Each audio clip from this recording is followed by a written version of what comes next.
Hey, Pardon My Take listeners, you can find every episode on Apple Podcasts and Spotify. Prime members can listen ad-free on Amazon Music. On today's Pardon My Take, we have one of our favorite guests, Jerry O'Connell, back in studio. It's our fantasy football preview. So we do our fantasy football preview with Jerry O'Connell, and bonus, we have Field Yates and Mike Florio. You're probably going to start listening to the Field Yates interview and be like, what's going on? Well, we got Florio again. So just tune in because it's fucking awesome. We are going to talk Hard Knocks, Cut Day, Bryson, Mets, fake high schools, guys on checks. A loaded show for you, and it's brought to you by our good friends at Dave & Buster's. They are a new sponsor, presenting sponsor for the month of September. Dave & Buster's. Look at PFT. He's got his Buster's bling. Dave & Buster's adds more winning to anything and everything, from regular Friday nights to first dates, and especially to watching the game with the guys. It all gets more ding, ding, ding at D&B's. And this season, there's no better place to watch football than at Dave & Buster's, because you get more of everything that makes game day so great. Dave & Buster's has 40-foot wide TV screens so you can get the best view of every game. Imagine watching the game at a regular sports bar. Not us. On a tiny 12-inch plasma mounted to the other side of the room. Not us, because we're going to Dave & Buster's. And D&B's has new menu items exclusive to this football season, like the new chef-crafted Blue Moon pickles. And the beverage game at Dave & Buster's is always at the top, because they have cocktails and beers to choose from. The best part is they now come in a tailgate-sized drink tower, so all the fellas can enjoy. Ever shown up to a watch party and only find it's standing room only? Well, the whole couch is taken, and there's not even a place to awkwardly perch on an armrest. Not a problem at D&B's, because there's more than enough space to invite the whole friend group. And if you got that one person who doesn't want to watch the game, well, you're at a Dave & Buster's. You're going to have a great time. This is one of those advertisers that we have that is seamless, because you know we love Dave & Buster's. We talk about it all the time. So go right now. Check out, excuse me, Dave & Buster's. I got so excited, I started to choke. That's how much I love Dave & Buster's. So go watch the game, big game at D&B's. New menu, new beverage items, same old games, awesome time. There's nothing better than Dave & Buster's. Add more ding, ding, ding to your game day with more food, more drinks, and more screen, only at Dave & Buster's. Okay, let's go.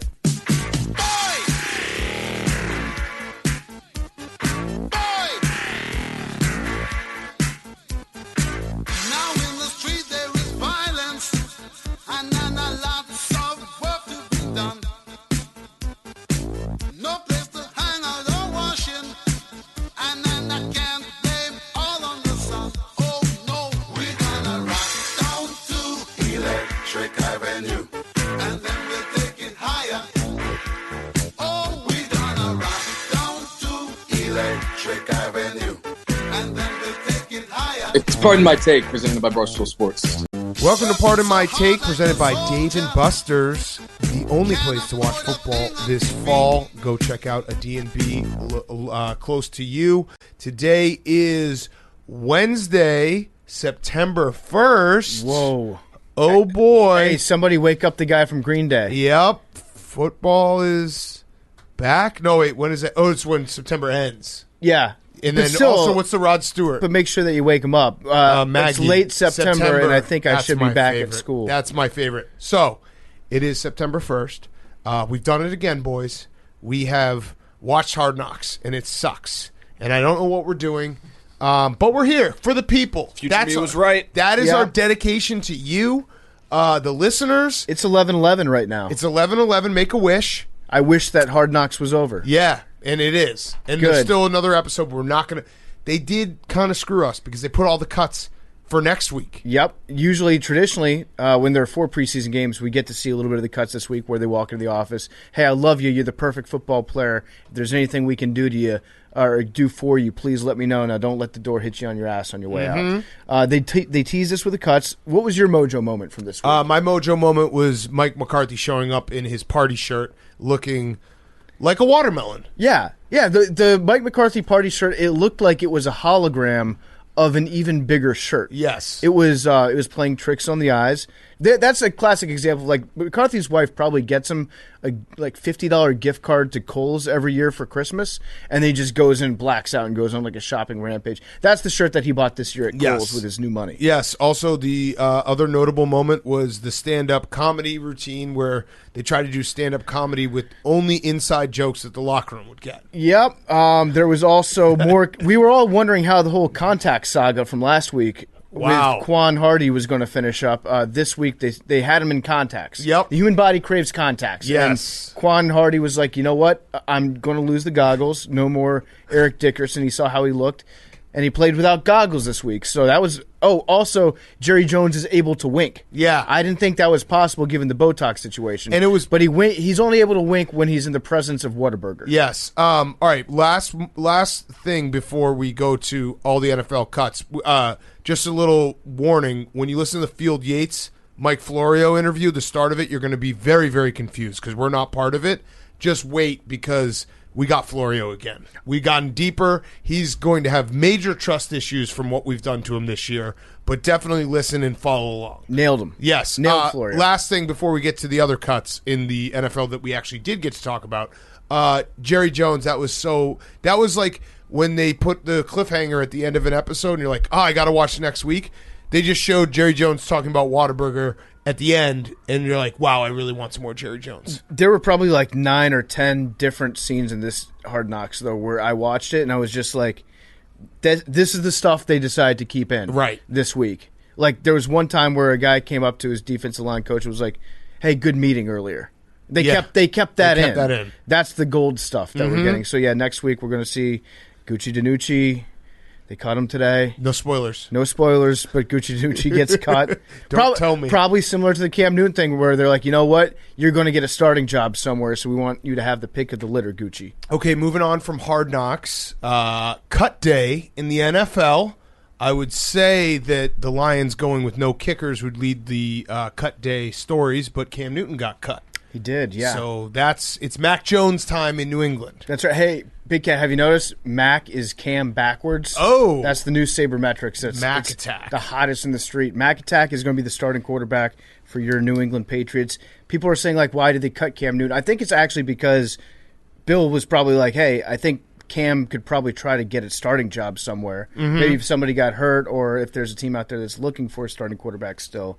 So that's probably why they cut him loose, so that he didn't have to stick around as a backup. Shout out to Cam Newton for being ever so gracious in his Instagram message where he continued to use his font. I really want to see how far he would go with that font, like if he was remembering like a tragedy, if he was his tombstone. His tombstone. His obituary has to be written in that font. Because like getting cut and being like, hey, nothing but good things. I shouldn't have been shocked, but I was a little shocked when I saw the font. Do you think that if Cam, heaven forbid, if he had like one of the STDs that you have to hit up everybody that you've ever been with, you think he'd send a text, be like, hey, I got the herp. Yes. Might want to get that checked out. Yes. I think it would be that way. I think he would too. And yeah, he was gracious. He actually gave one of the all-time best high fives that I've ever seen when Mac got pulled out of the game. Was that Sunday? And Cam just like stalked him on the sideline, made him give him a high five. Got him the high five. I actually Good think teammate. Cam is a great teammate. I think that he'll probably find a place. If he wants to keep playing, he'll definitely have a spot if he wants one later on this year. I don't think he's a starter. He wasn't good enough to be a starter. I mean, he was a starter last year, but he didn't play like one for the majority of the year. Hank, what are your thoughts before I give one last thought about it?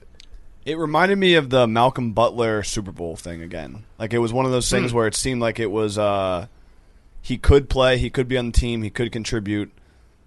Belichick just is I guess his thing is just the team comes first. Mac Jones was the starter for the last few weeks and proved he can be the starter. And I don't know if it's because I think what PFT was saying where it's like him and Cam have a good relationship. Yeah. So I've heard behind the scenes. So it probably was Belichick helping Cam out.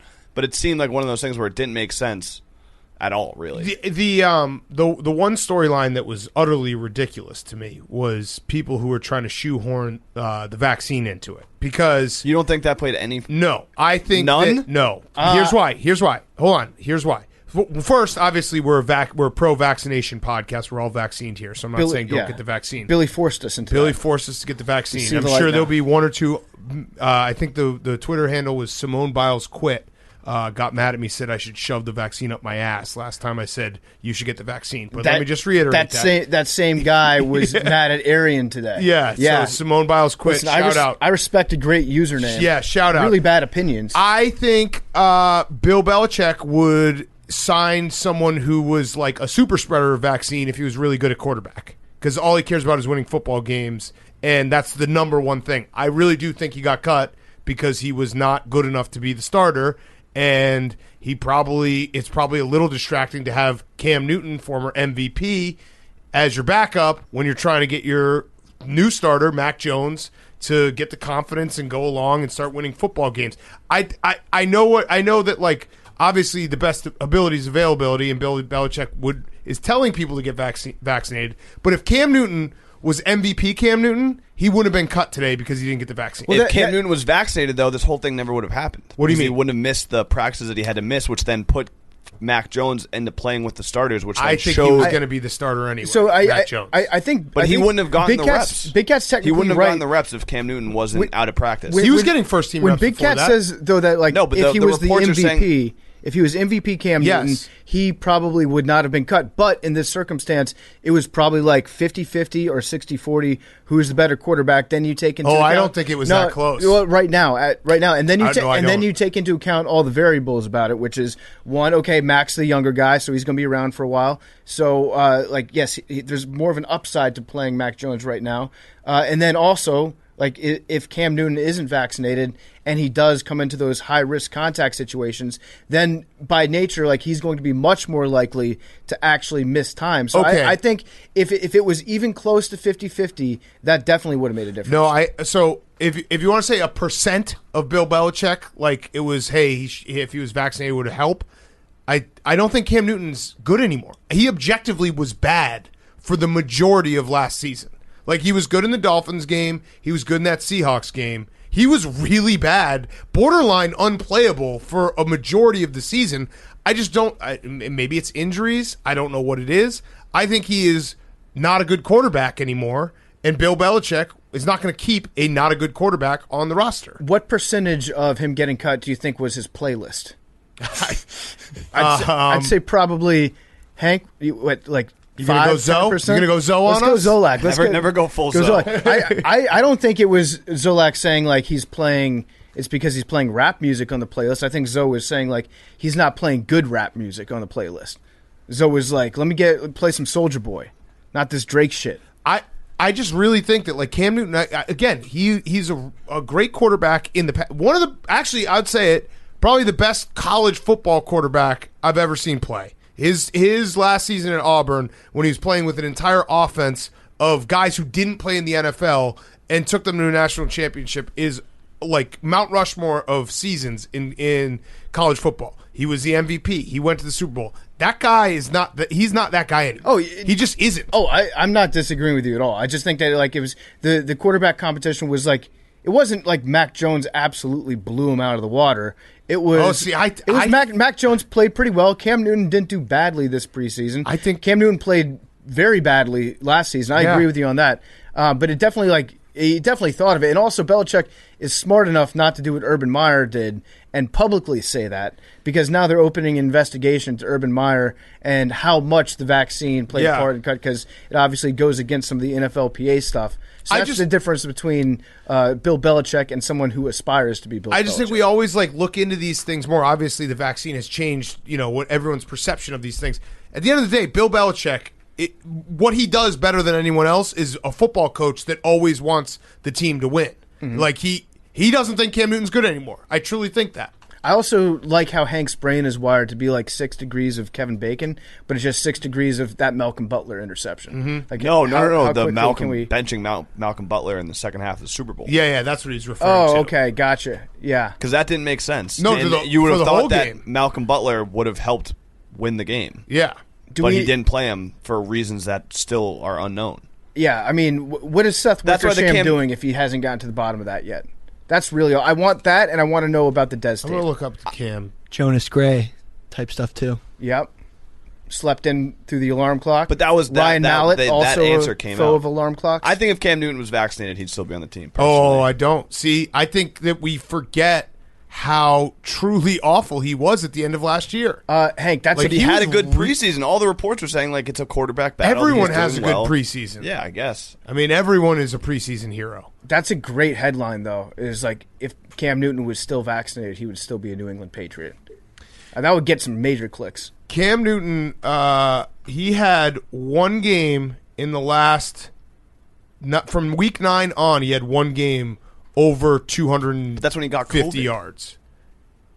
What? He got COVID during that time. Right, but then he came back and he was playing for the rest of the season, and he had some like 12 for 19 for 69 yards. Remember that game? That was the Chargers game. Remember how bad that was? It was really bad. It was really, really yes, bad. And again, he might be injured. I'm not saying he's not injured. Like, he could be injured.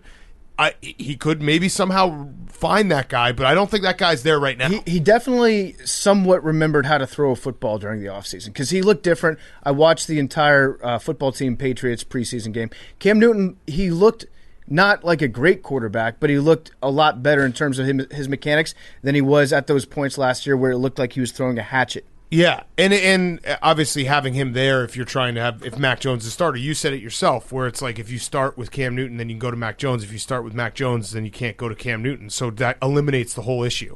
All right, other cuts. Detroit Lions don't have a kicker. I actually think that Dan Campbell forgot. No. Oh, no, I think he forgot. Like, he didn't do the math right. And then maybe in a day or two, he will re-sign a kicker when no one's looking. Okay, so I could see that happening if it was like he didn't do the math right and he got done with all of his cuts and there was like one guy that he thought would still be on the team. They're like, hey, we're over the limit by one. He's like, oh, shit. All right, just get rid of one of these kickers. We can always find somebody that can kick a football. But what I love about this, I absolutely love this about what Dan Campbell's doing. He's like accidentally proving, you know what horseshoe theory is in politics? That the far left and the far right are exactly the same. He's doing that with meatheads and analytics people. Like, he's going to go for 2 every time without a kicker. He's going to go for it on 4th downs a lot without a kicker, obviously. So he's actually. Wait, you think he's actually going to start the season without a kicker? I hope that he does. I don't think. I would absolutely love it if Dan Campbell. Forgot. I would love it if Dan Campbell went into the season with 0 kickers on his roster. I think he forgot. I think he did the cut. Like, he probably cut Zane Gonzalez early in the morning, and he was just going down the list, and he meant to cut Fat Randy, and then he cut Fat Randy afternoon, and then someone in his office was like, hey, Dan, we don't have any kickers. And then he was like, all right, that was a fuck up, my mistake. I'm not gonna re-sign someone right now. I'm gonna wait a couple days. That way it looks like I did this on purpose. Or maybe it's just like you have to earn your kicker instead of earning that star on the side of your helmet. One of them's going to be on the team. You guys haven't played good enough to justify me keeping a kicker on this roster. Dan Campbell is just breaking analytics. All right, and then the other, every rookie quarterback is starting except Justin Fields. Trey Lance isn't. Oh, that's right. Trey Lance. Trey Lance. You're right. He's got a chip in his finger. That's right. Which I guess they're saying that it's just going to be like a week, which I don't think that's possible to come back from like a sheared off bone in your finger. Yeah. I don't know. I'm not a doctor. We'll have to get Pro Football. Sounds Doc like on a this. fake injury to give Jimmy G one last chance. Yeah, exactly. Like, okay, Trey, just like pretend that you got a jammed finger. Let's just say that you're going to sit out for a little bit on this one. But yeah, Justin Fields, Andy Dalton is going to start. It's basically the reverse of everything I said about Belichick. Belichick is like, well, what's the best way to win games? Matt Nagy's like, well, I made a promise to Andy Dalton back in March, so I have to keep that promise. You know what would actually be the most Matt Nagy move is if he benched Andy Dalton at halftime for Nick Foles in week 1. Yeah, I mean, Nick Foles, no one wants Nick Foles. They've been trying to trade Nick Foles. I mean, the Colts, it would be so They've been fucking trying. funny I know. if the Colts are like, you know what, Carson Wentz might not be ready for week 1. Let's get Nick Foles in. He knows the system. Man. Carson and him probably get along really well together. I keep going back to, because I know everyone's like, well, you don't want to get Justin Fields killed. I don't actually care that Andy Dalton is starting the season, in the fact that I think the Bears probably aren't going to be good anyway, so it's not going to be the deciding factor between making the playoffs or not.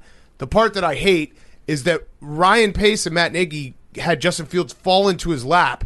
They actually were going to play this entire season with Andy Dalton. Like, that's the part that's crazy to me. That is the evaluation they did at quarterback. They went out and got Andy Dalton and were like, this is the answer. And then they got lucky. So I don't want to let them off the hook that they got Justin Fields in the draft because he fell to them. I want to remind people that these two morons actually wanted to start Andy Dalton. Nice guy. Really nice guy. They actually thought they were going to have Andy Dalton be the starter for an entire year. Big Cat remembers. Yeah. And I think that, Andy Dalton, he is, like you said, a very nice guy. Super nice guy. But the gap between him and Justin Fields is it's so astronomical that we're going to start having this conversation pretty soon, is the players on the team, in order for Matt Nagy to keep credibility with his locker room, because the player, Big Cat, because the players know who the best player in each position is. Dude. In order to keep credibility and to make it legit, this is a football team where if you're the best at your position, you're going to play. They're not going to be able to keep Andy out there, even though he is a very nice guy. Very nice guy. I don't think that they're going to be able to keep him out there. He bought a house. He bought a house in Chicago. Good for him. So clearly he's been promised probably the next decade as the Bears quarterback. Andy Dalton is too trusting. I just no. Why wouldn't you trust Matt Nagy? He's going through with his. He did a handshake deal. They are starting Andy Dalton. They said QB1. He is QB1. You have to trust these guys. These guys come through on everything. They let Mike Glennon start. They will always, if the Chicago Bears, as currently states, signed you to a contract in March that says you're the number one quarterback, you are the number one quarterback, no matter what happens. Word is bond, baby. Patrick Mahomes could demand a trade to the Bears, and they would still let Andy Dalton start week 1. Word is bond. It's fucking crazy. The other quarterback news is Deshaun Watson officially appears on the Houston Texans depth chart. Yep. As other. Yeah. So there's safety. There's the starting quarterback, which is Tyrod Taylor. Mm-hmm. There's the backup quarterback, which is blank. There's the third string quarterback, which is God knows who, I forget. Mm-hmm. And then there's other, which is Deshaun Watson. So he's not even technically listed as being on the depth chart. He's just he's a human form of an asterisk is what he is. And then David Culley, that's a reminder, in case you forgot, he's a coach of the Houston Texans. Mm-hmm. Cold dog. They asked him today, so what's your depth chart going to look like at running back? And he said, I guess we're just going to kind of do running back by committee, which is something that we would say about their running back position after week 4 when they're splitting the carries. Mm-hmm. But you've never heard a coach go into the season and be like, I guess we're gonna throw them all out there and fuck it. I guess we're gonna play. Yeah. So I guess they're both starters in my book. I appreciate that. Yeah. And he's at least letting us know he actually is causing Matthew Berry to have a little less stress. Yeah. So I also think that with David Culley he's not really making personnel decisions. Casero, is that the guy's name? Yeah, Caserio. Pervert down in Houston. Mm-hmm. What he's doing is he's developed a farm system for the entire rest of the NFL. So he's got all these aging veterans on his team that you hear their names and you're like, oh, that guy used to be good. Rex Burkhead, he's a Texan, don't forget that.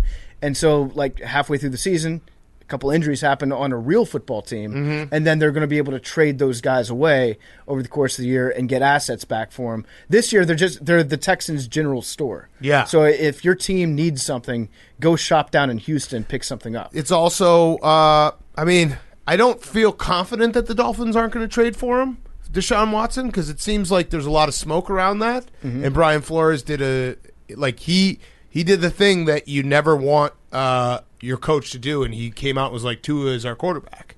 He's like, this is we knew. Feel confident. We knew that Tua was your quarterback. We feel so confident that we're telling you how confident we feel. Yeah, Bruce Arians isn't like Tom Brady as our quarterback. It's not a big deal. Mm-hmm. He's the quarterback, guys. Stop asking. But Deshaun Watson, if you want to get traded to the Dolphins and then put a bunch of asterisks in case you go to jail, we'll do that trade. Where do you think that Cam Newton is going to wind up? Do you think he's going to hang out for a while until there's an injury? I honestly don't know because, I don't know. So the most likely landing spot, a lot of people have said, would be the Washington football team, but I don't think that's the case at all because they had a crack at him last year when Ron Rivera was being the new head coach, and they didn't pursue him. So Ron would know more than anybody, right? Yeah. Plus, if you're if you're looking at two guys like Cam Newton, Ryan Fitzpatrick, they're both probably I'd say Fitzy has looked better recently than Cam Newton. Dude, but Cam Newton's not good. Even if they were equals, 50-50, you don't go through a preseason with a guy and then at the last second you're like, we're going to bring somebody in who's exactly your level and then get them up to speed in a matter of a week and a half, 2 weeks. Yeah. So I don't think that he's going to sign with any team immediately. I don't think that's going to happen. No, Cam Newton's not good. I'm counting it right now. Ready, Francesa? 1, 2, 3, 4, 5, 6, 7, 8, 9, 10. 10 games that Cam Newton played last year where he was under 200 yards passing in today's NFL. Mm-hmm. That's a backup. Yeah. That's a backup. Now, to be fair, the Patriots had like dog shit at receiver last year. Sure, but it's still a backup. Yeah, I'm just saying, to be fair. Yeah, I mean, look at Nick Mullins. He'll fucking light the place up. Yeah. C.J. Beathard. In the second half. Yeah, in the second half. Yeah, give him anyone. Yeah, what about a quarterback by committee? Why don't a team should just go all in on the Mullins, C.J. Beathard? Because if you looked at how they played in San Francisco when they were on the same team, sometimes they stunk for a half. But if you absolutely fucking nailed it and you had Nick Mullins in for his good half and then benched him, brought C.J. in for his good half, you could probably go 11-6. Yeah. With that combination. Yeah, absolutely. You'd have to time it perfectly. All right, so those are cuts. Football's about to be back. We do have Tom Fernelli on the show on Friday to talk a little college football. We're going to do some NFL stuff next week, preview. Dude, I saw the schedule for this weekend in college football. Yeah, it's great. Holy fuck. It's fucking great. Badgers are going to be good this year. And that's me just probably ready for a fucking, sword in my heart on Saturday afternoon, but I actually do think they're going to be very good. The Mets, we should talk about them really quickly. So Javy Baez, this happened on Sunday when I was heading to the Jake Paul fight, so we didn't record late that night. Javy Baez came out and said that the thumbs down thing that he and Francisco Lindor and other Mets are doing is actually in reply to the fans that boo them when they do something bad. So when Javy Baez and Francisco Lindor do something good, they give thumbs down to the fans. Okay, weird. You don't usually see players openly saying we're booing the fans. Whatever. Then the Mets came out and made a comment, did an official statement from Sandy Alderson, essentially saying booing is every fan's right. That's what they said, which I respect. First Amendment. Yeah, which I respect because it is. And that they completely disavow Javy and Lindor and anyone else who are actively booing the fans with thumbs down celebrations. Okay, so a couple things to unpack here. Number one, I love a good boo. Yeah. I don't think that we should be legislating boos in this society. Boo is a very productive thing to do. It's a fun thing to do. And at the end of the day, it's just somebody making a noise at you. And then it may be giving you a thumbs down, but I love a good boo. Boos are underrated. It's way better than if you go overseas and people start whistling at you. Yeah. Hate the whistle. Love the boo. The boo, when a crowd catches a good boo, there's nothing like it. When a maybe an ump makes a mistake, or a ref fucks something up, or just something bad happens, and then the whole crowd gets a real deep, guttural boo. It's a very great experience, close to a whole entire crowd chanting "asshole" to someone, which is also great. But I love the bullshit chant, too. Yeah, bullshit. At the Jake Paul fight, there was a pussy chant, which happened during the female fight, which is a little awkward, but it was because two guys in the 300 level were standing squared up with each other for, I'm not joking, 5 minutes without throwing a punch. Don't like that. Yeah, so everyone started chanting that. But back to the Mets. This is just it's such a ridiculous, like, everyone lost their mind at the same time, and it just, all of it together is the dumbest story ever. So it's funny because Sandy tried to come out and say, like, he thought that he was having the fans back. Yeah. By telling Javy Baez, like, hey, this is not what we do. And then there was a backlash to that by the Mets fans who, in their own sick, demented, twisted Mets brains, were like, fuck you, you should have your players back over us. Right. Even though we're the ones that were booing him. Yes. And now you're saying that we don't want you on our side if you were a good – what's his official title with the Mets? I think he's the president of operations, maybe. That's a cool name. Baseball ops. That's a sick name. GM. They want him to have the players back. They don't care if he has the fans back at all, which I actually kind of understand that line of thinking. You know what they could have done? It's our right to boo. You don't have to agree with it. You can defend to the death our right to do it, but just let us have our say and you get the players back. They could have just said nothing, and it wouldn't have been a big deal. Correct. It really wouldn't have been a big deal. Like, and the craziest part is Javy Baez is actually not the one that I don't think Mets fans are actually mad at Javy, because Javy is a rental. You know what I mean? Like, he's probably not going to be on the Mets next year. This is all Francisco Lindor. He signed a 10-year, $300+ million contract. He's Javy Baez's best friend. He's been doing the thumbs down. That's the guy that I think Mets fans are truly mad at. And I really do think, like, Buster Olney was apoplectic. Did I use that correctly? He was apoplectic, being like, Javy Baez has cost himself a ton of money in free agency. You know what has cost Javy Baez a ton of money in free agency? That he's hitting like 220. Yeah, maybe swinging like a full hour ahead of a changeup. Yeah, that might have done it. And if he wants to come back to the Cubs on a discount, I would love that because I love him forever. But I would say that if Javy Baez was hitting 350, he could face fuck a guy's wife. And someone would sign him in free agency. Whoa. Like after he could walk up to the stands, hit a home run, walk up to the stands, and then like DX thrust into the front row, like into someone's face, and they would still probably the Dodgers will probably sign him. They might actually pay him more. Yeah, right. They've got that. Like they've got that cap room coming up pretty soon. I guess this is a theme today, but I do think that I always love when Big J journalists think that like outside actions. How many times have we seen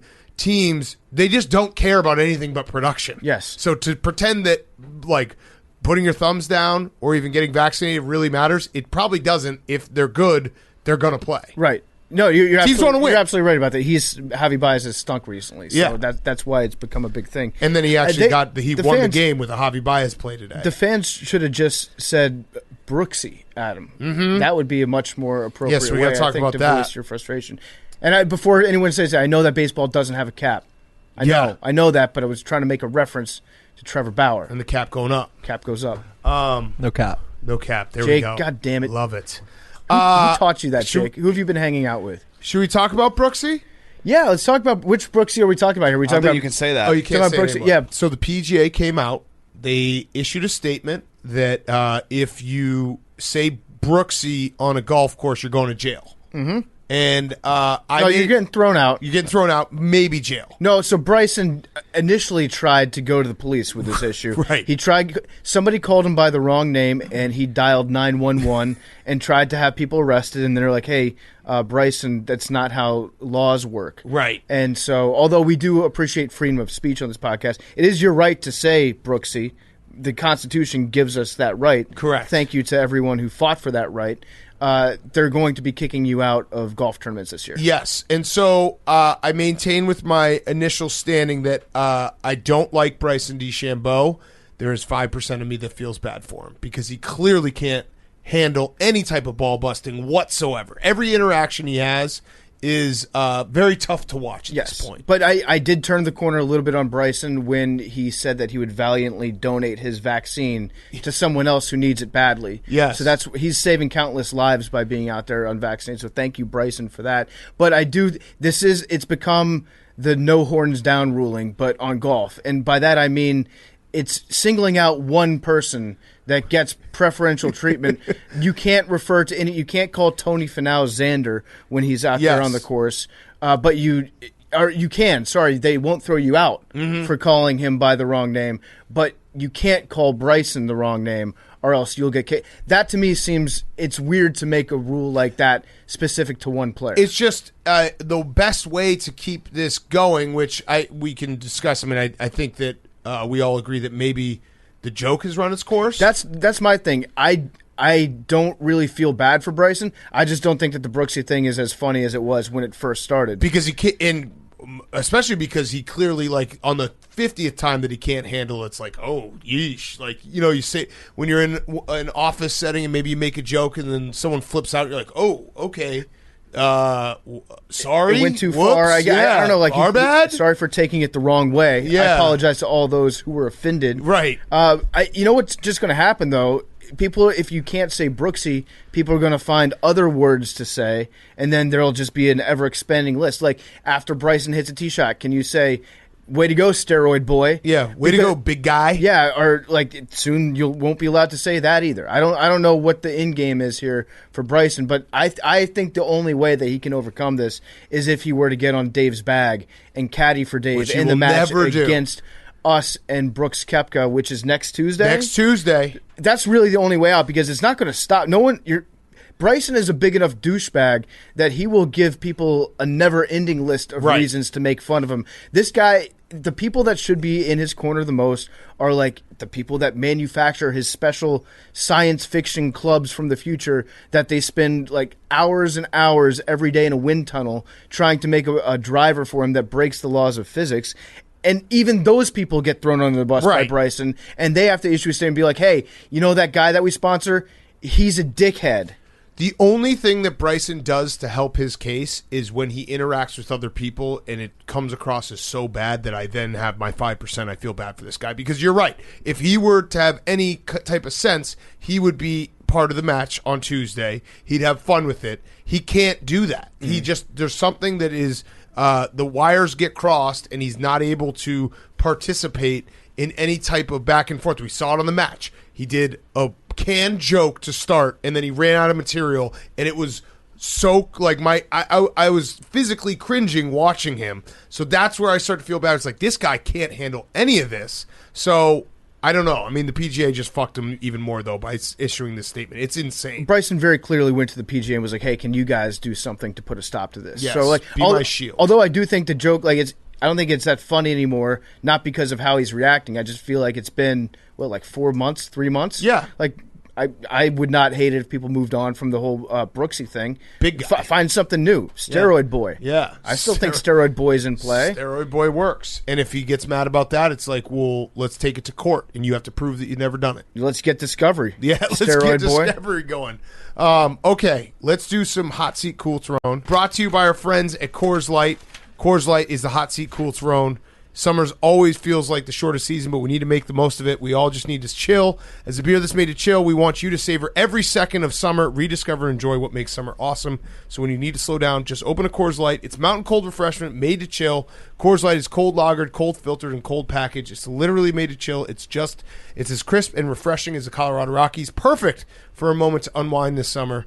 When you crack open a Coors Light, it feels like the best moment in the summer. We have like 1 weekend left, 2 weekends left. I don't know when summer officially ends, but Coors Light is the official beer slowing down summer because as the beer that's made to chill, we want you to savor every second of summer. Get Coors Light in the new look delivered straight to your door with Drizzly or Instacart by going to CoorsLight.com/take. Celebrate responsibly. Coors Brewing Company, Golden, Colorado. All right, Hot Seat Cool Throne. Go ahead, Hank. My hot seat is Juju Smith-Schuster. Ooh. Okay. He did the crate challenge, Mm-hmm. and Steelers fans are freaking out. Did he win? Did he fall? He didn't fall, but people were just mad at him. Because I feel like he's- Juju Smith-Schuster and Pittsburgh, They're not a good relationship. They're not a good They were relationship. never meant for each No. other. They don't understand content. Juju TikTok. Smith is all about the content life. Yeah. It's not. It doesn't feel like it's going well. I'm Although, out. didn't he just resign?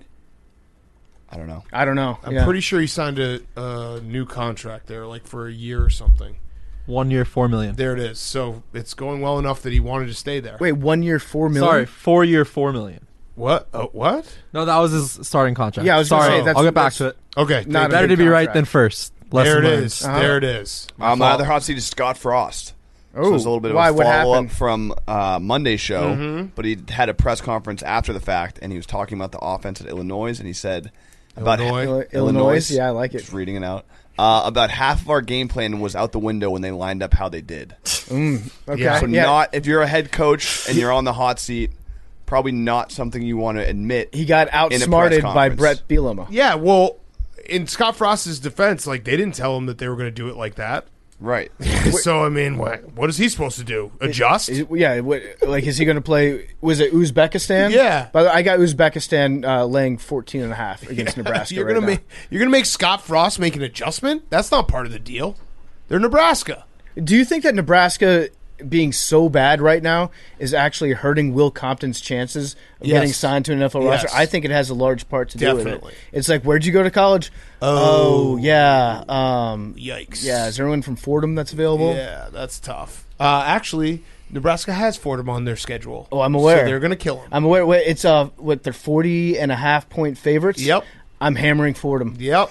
Let's go Rams. Although this might be the only chance Scott Frost has to put because like the point differential is important for the end of the season. Yeah. So he's got to put up 100. Style points matter. Yes, in against Nebraska Fordham. versus Fordham. 1 year, $8 million deal. Okay, there it is. That's So he still, did re-sign. That's still really cheap. He wasn't I would great think he'd last get year. more. Yeah, but it's if it's not one thing, it's another with Juju, right? Yeah. But he Actually, stopped. no, he had 97 receptions. He last stopped year. dancing on the shield. Yeah, he was good last year. All right, your cool turn. A cool throw is Coach Prime. Yeah. Yeah. So, Hard Knocks kind of sucks. Not the most enjoyable thing to watch. Coach Prime. We're taping this before. What if someone like gets hit by a bus. I highly in the doubt middle it. of with the drone shot. Highly And they doubt it. managed to keep it quiet until it debuted. With the drone shot. Yeah, that'd be nice. Usually there's some type of leaks like tonight's Hard Knocks to be must watch. Okay. Didn't see any of that. Okay. You're taking a risk. I like it. So what I haven't seen is what they've shown us in the past on this last episode of Hard Knocks when they're at the cuts and all that. They show like the last edits being made and then like the videotape being like sprinted across town by some poor messenger and handed to the HBO executives at the very last second to be like, look at all this hard work we put in for tonight. I haven't seen any of that, so I don't think that there's going to be any surprises. Okay, But Coach Prime, it's like a Barstool version of Hard Knocks. Deion Sanders, Jackson State. Is it Jackson State? Jackson State, yeah. You got it. Say it with your chest, big man. I had second guessed myself after I said it. It's out now. It started on Sunday. It's coming out every day this week. I think there's 6 episodes. They're great. It's an inside look. It's like Hard Knocks, Last Chance U combined if you like that type of football series. It's on the Barstool Sports YouTube. It's better than Hard Knocks, objectively. No bias.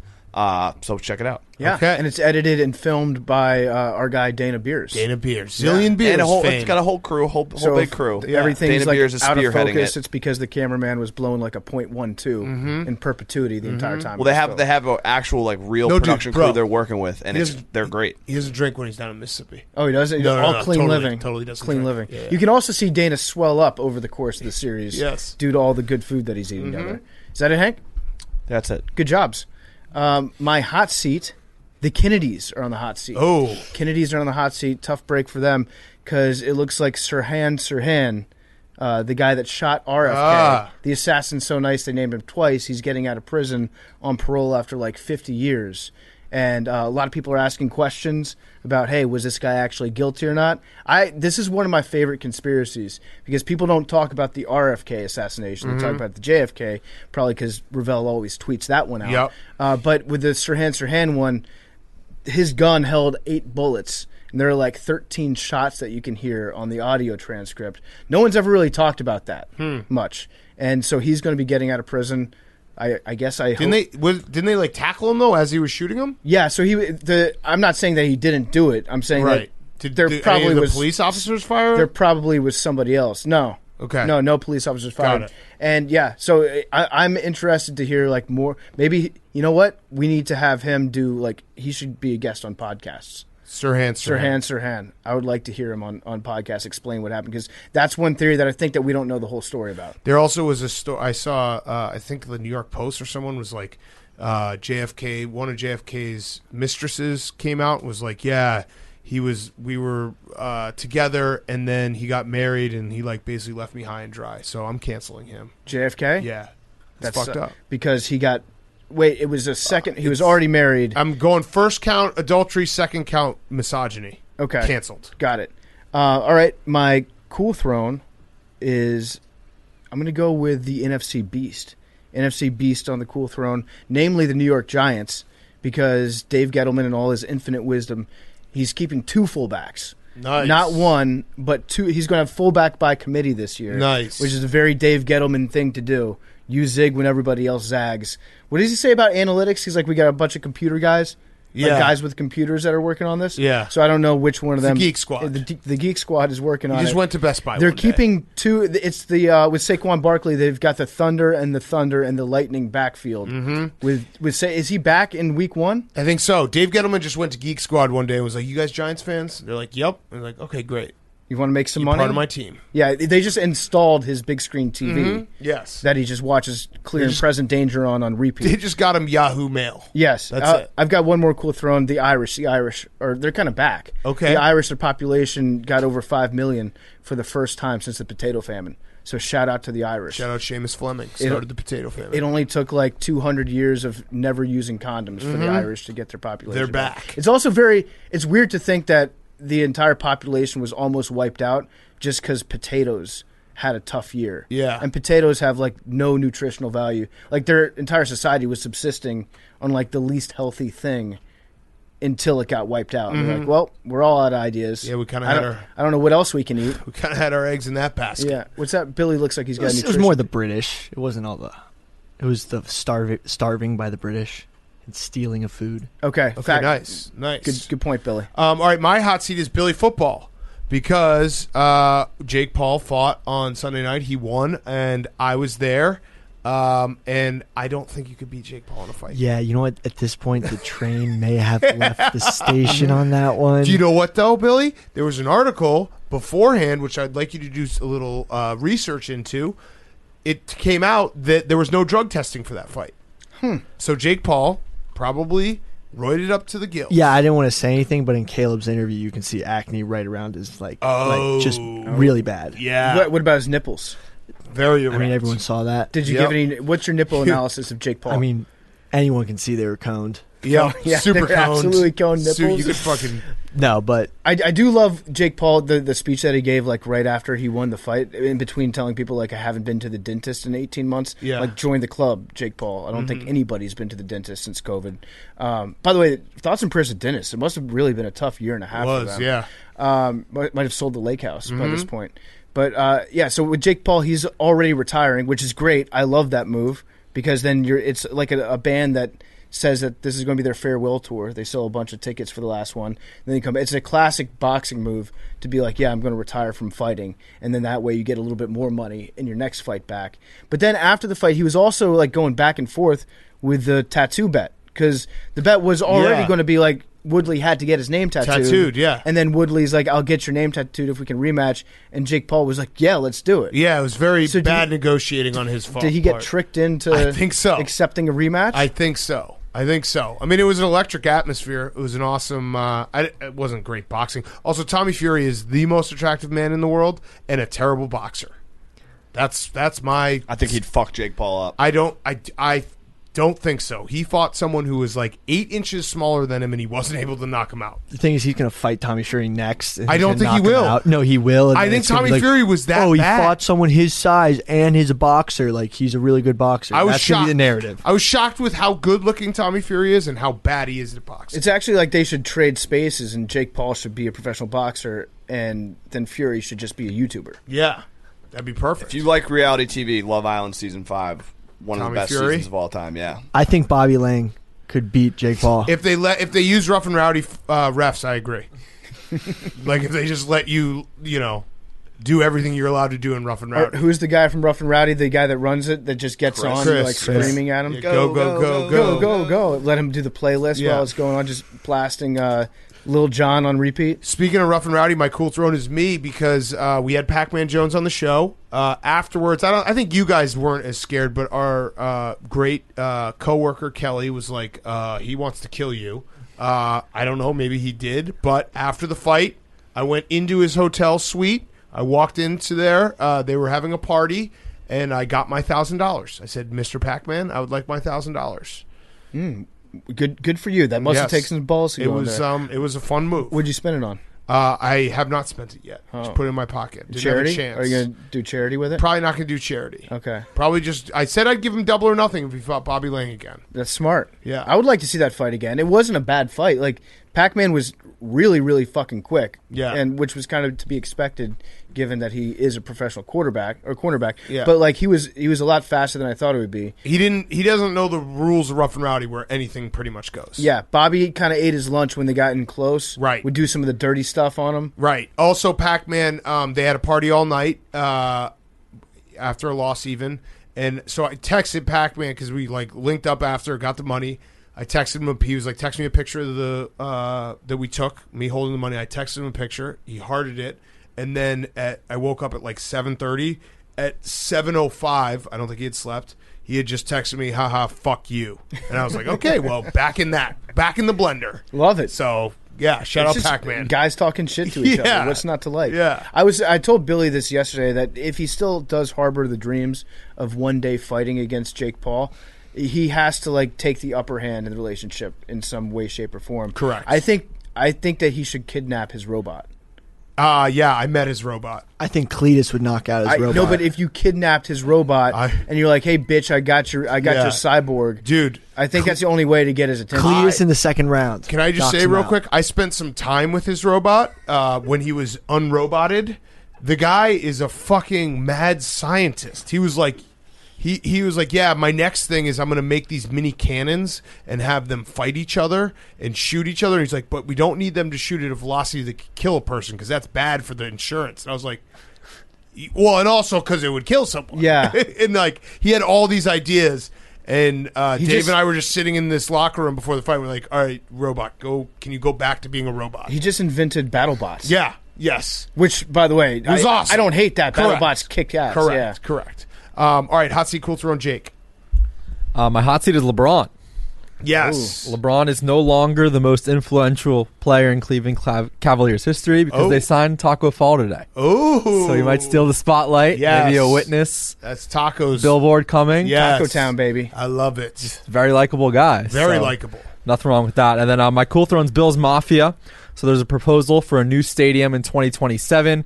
They must put a Wingnuts concession stand. Yes. Yes. It's just like, it's a guarantee. We will get an update on the shirts, by the way. I've been meaning to do that, but we will get that. PSA, if you're trying to order Wingnuts, you got to call ahead now. Yes. They're pretty Big much time. on a phone ahead basis. If you come in after 5 minutes, if they've been open, they're sold out. So, yeah, take care of Ed and Alicia. Make sure to tip well. Good people. All right, Billy, your hot seat, cool throne.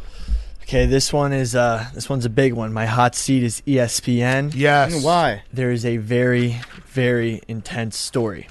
So to start, on Sunday, IMG Academy played on ESPN against a school named Bishop Sycamore.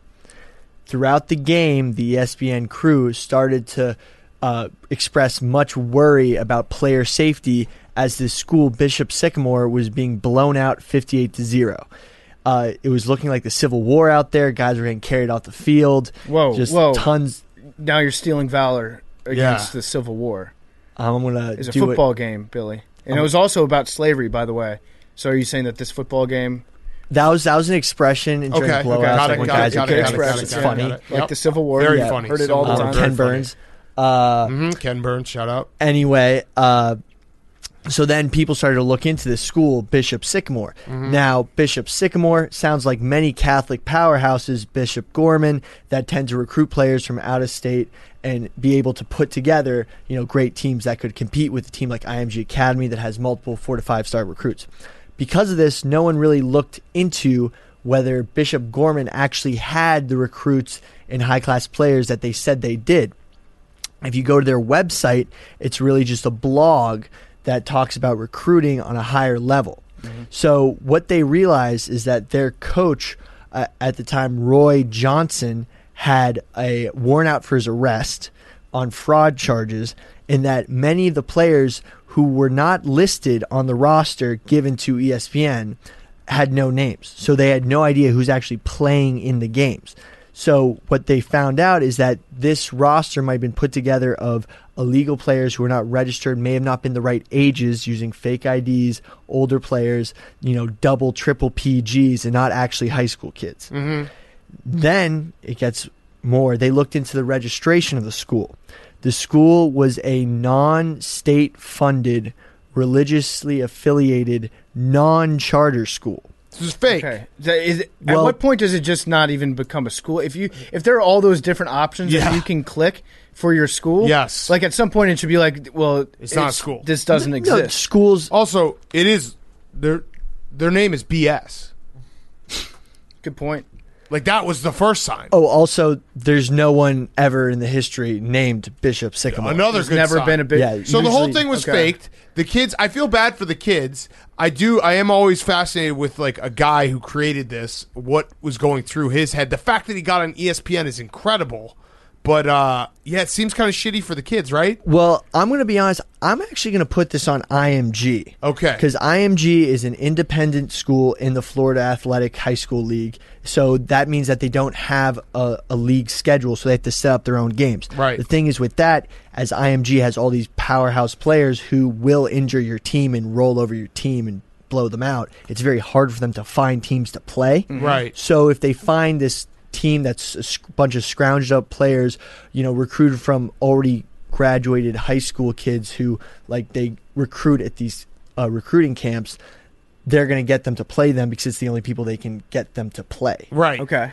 So it's like an Alabama playing an FCS school. Right. Spy game, yeah. Exactly. And they played them the year before and blew them out as well. So it wasn't like they had no idea who this team was. Got it. So ESPN's blaming Paragon Sports, Paragon Marketing, who's supposed to schedule the games that go on the TV. So, there's a lot of blames going around. But The whole story's wild. yeah. So It's like a fake team just made it onto ESPN. So what Billy's saying is that essentially, like, you can just create a school if you get enough players, Right. and then make money by selling their games against IMG Academy.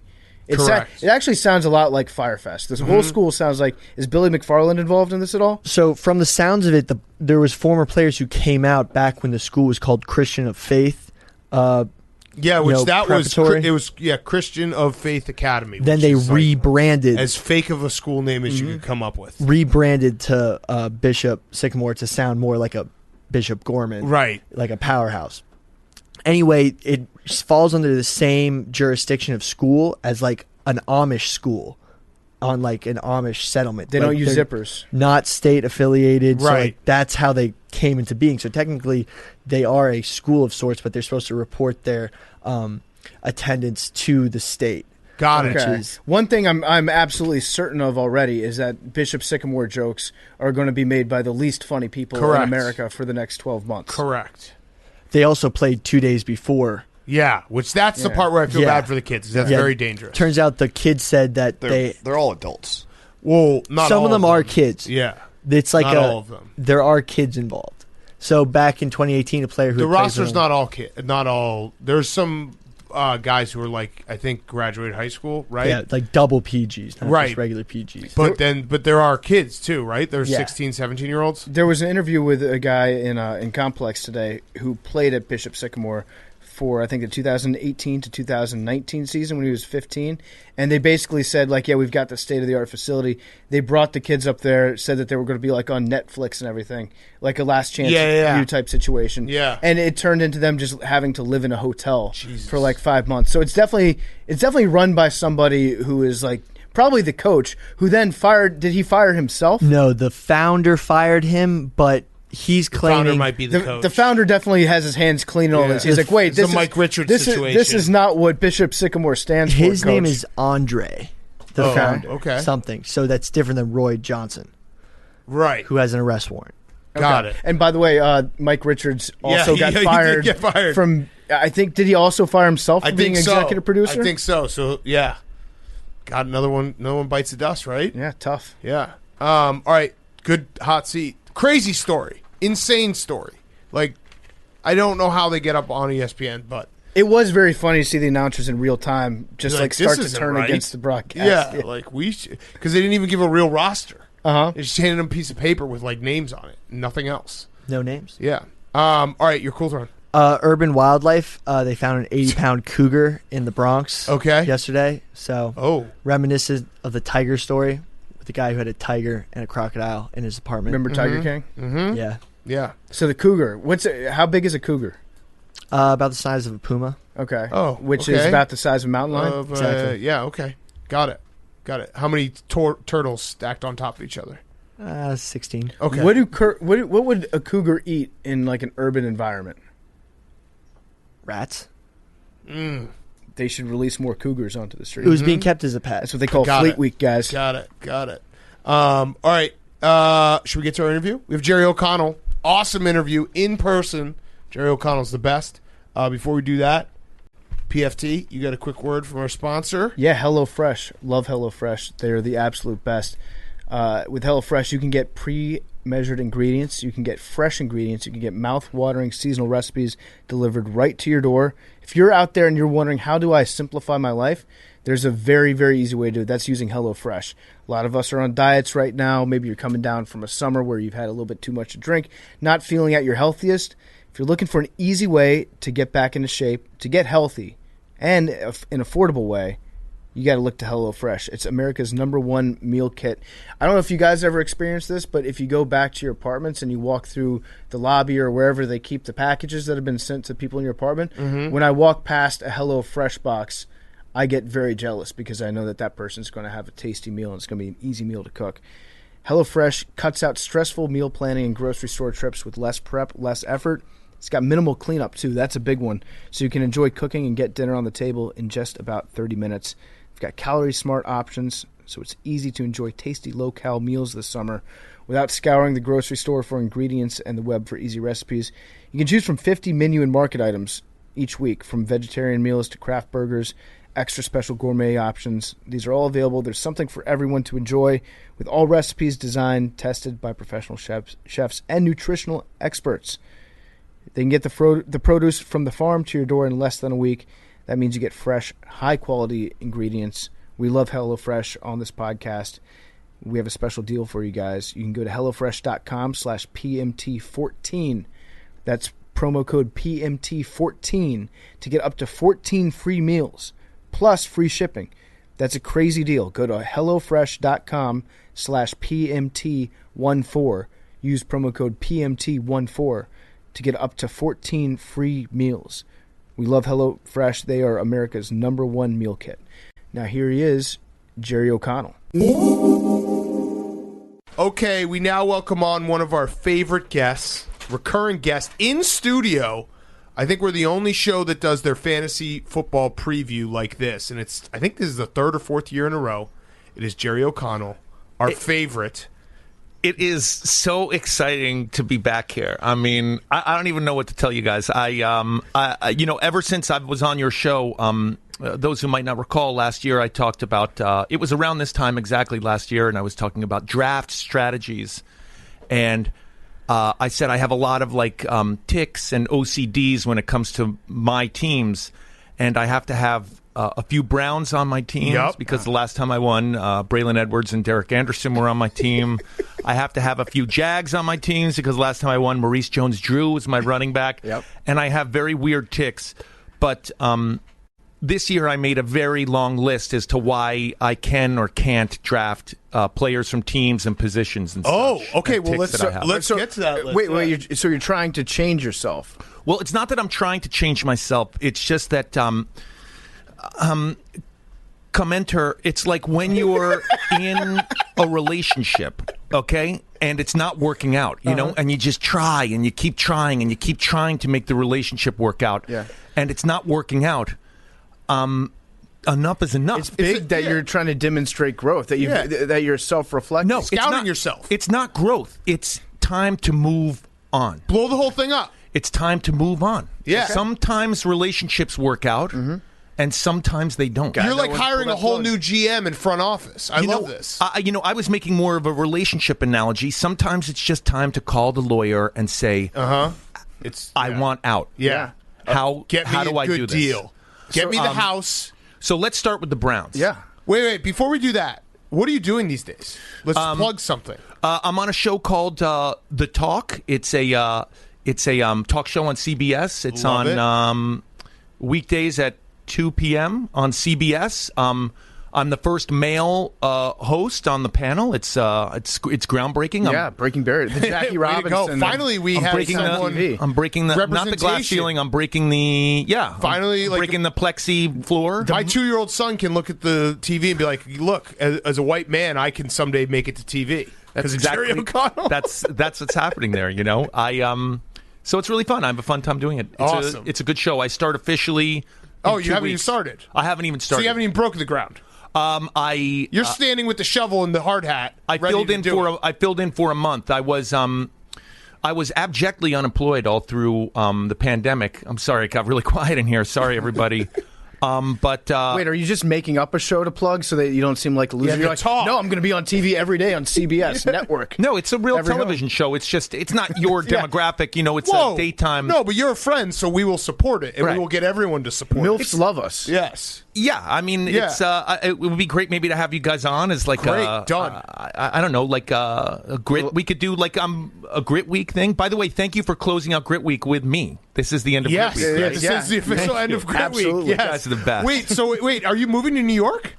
No, it shoots in Los Angeles. I thought we were going to get a best friend moving into the neighborhood. No, but I'm back often. They always say that. You always say that. So, Jerry, I think you might be pulling a double psych on yourself, or double cross on yourself, because this is the year you've decided to blow everything up. You're deciding to change your draft strategy. Yeah. And this is the year literally everybody is saying that the Browns have the most talented roster in the NFL. I understand that. And listen, you're going to find out with a lot of my ticks, that's where I go wrong, is that I quit them right before they it's like breaking up with someone just before they hit the lottery. Are you no.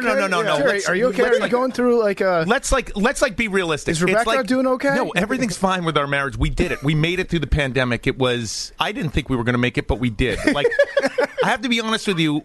And it's not just me. It's my wife and I looked at each other like week 3 when it was like, oh, this isn't going to be 2 weeks. Week 3, and we had like blasted through Love Island or whatever, Tiger King, and like we realized we weren't designed to be together all the time. And this is going to be really different. But we made it through. I'm not going to say we made it through stronger. I know people say we made it through stronger. Weaker. You made it through weaker. But we're a touch weaker. Not a lot weaker. We made it through a touch weaker, but we did it. Yeah, congratulations. You sound really happy. We do have 2 12-year-old daughters who just got phones. So no. But that occupied them all the time, so it was great. They Credit were to just you for holding out that long. We did. We held out. That 12 feels like it's... I feel like kids get phones at like 7 now. You know what's funny? You have about a decade before you have to deal with this, Kat, but all of their... It's so funny. I grew up... I went to a girl's house. I grew up actually in this neighborhood, believe it or not. I went to junior high about 5 blocks from here, and I went to a girl's house at the Chelsea Hotel. You know that hotel that they're redoing on 23rd? And she was kind of an arty kid, and I recall walking through her apartment, and she didn't have a TV. And I said, "Where's your TV?" And she went, "Oh, we don't have one." And I was like, "What?" And my kids at 12 not having phones were like that kid without a TV. Right. Yeah. It was like it's a part of their social life. But now they have the phones, so they were nose deep in the phone the entire pandemic. Like TikTok, if you're a parent and you don't want to deal with your children, TikTok is like... Just scroll. It's the best. It's just so addictive. They just do it all the time. It's so awesome. Yeah. They're just gone. Just scroll. We're on TikTok. Well, our strategy with TikTok is Billy, who's not here right now. Sure, Billy. I do have a question about Billy. Yeah, go ahead. Because I really, I'm not kidding. Like, the thing I respect most are veterans, are people who... Hold on a second. I'm actually, I want to be serious on your show for a second. I really like going away from your family... serving your country, risking your life. It's more than a job. It's not a job. Yeah. I'm not joking. I'm being serious here. It's putting not only your life, it's putting everything on the line for everything that we hold true and dear. So we can play fantasy football.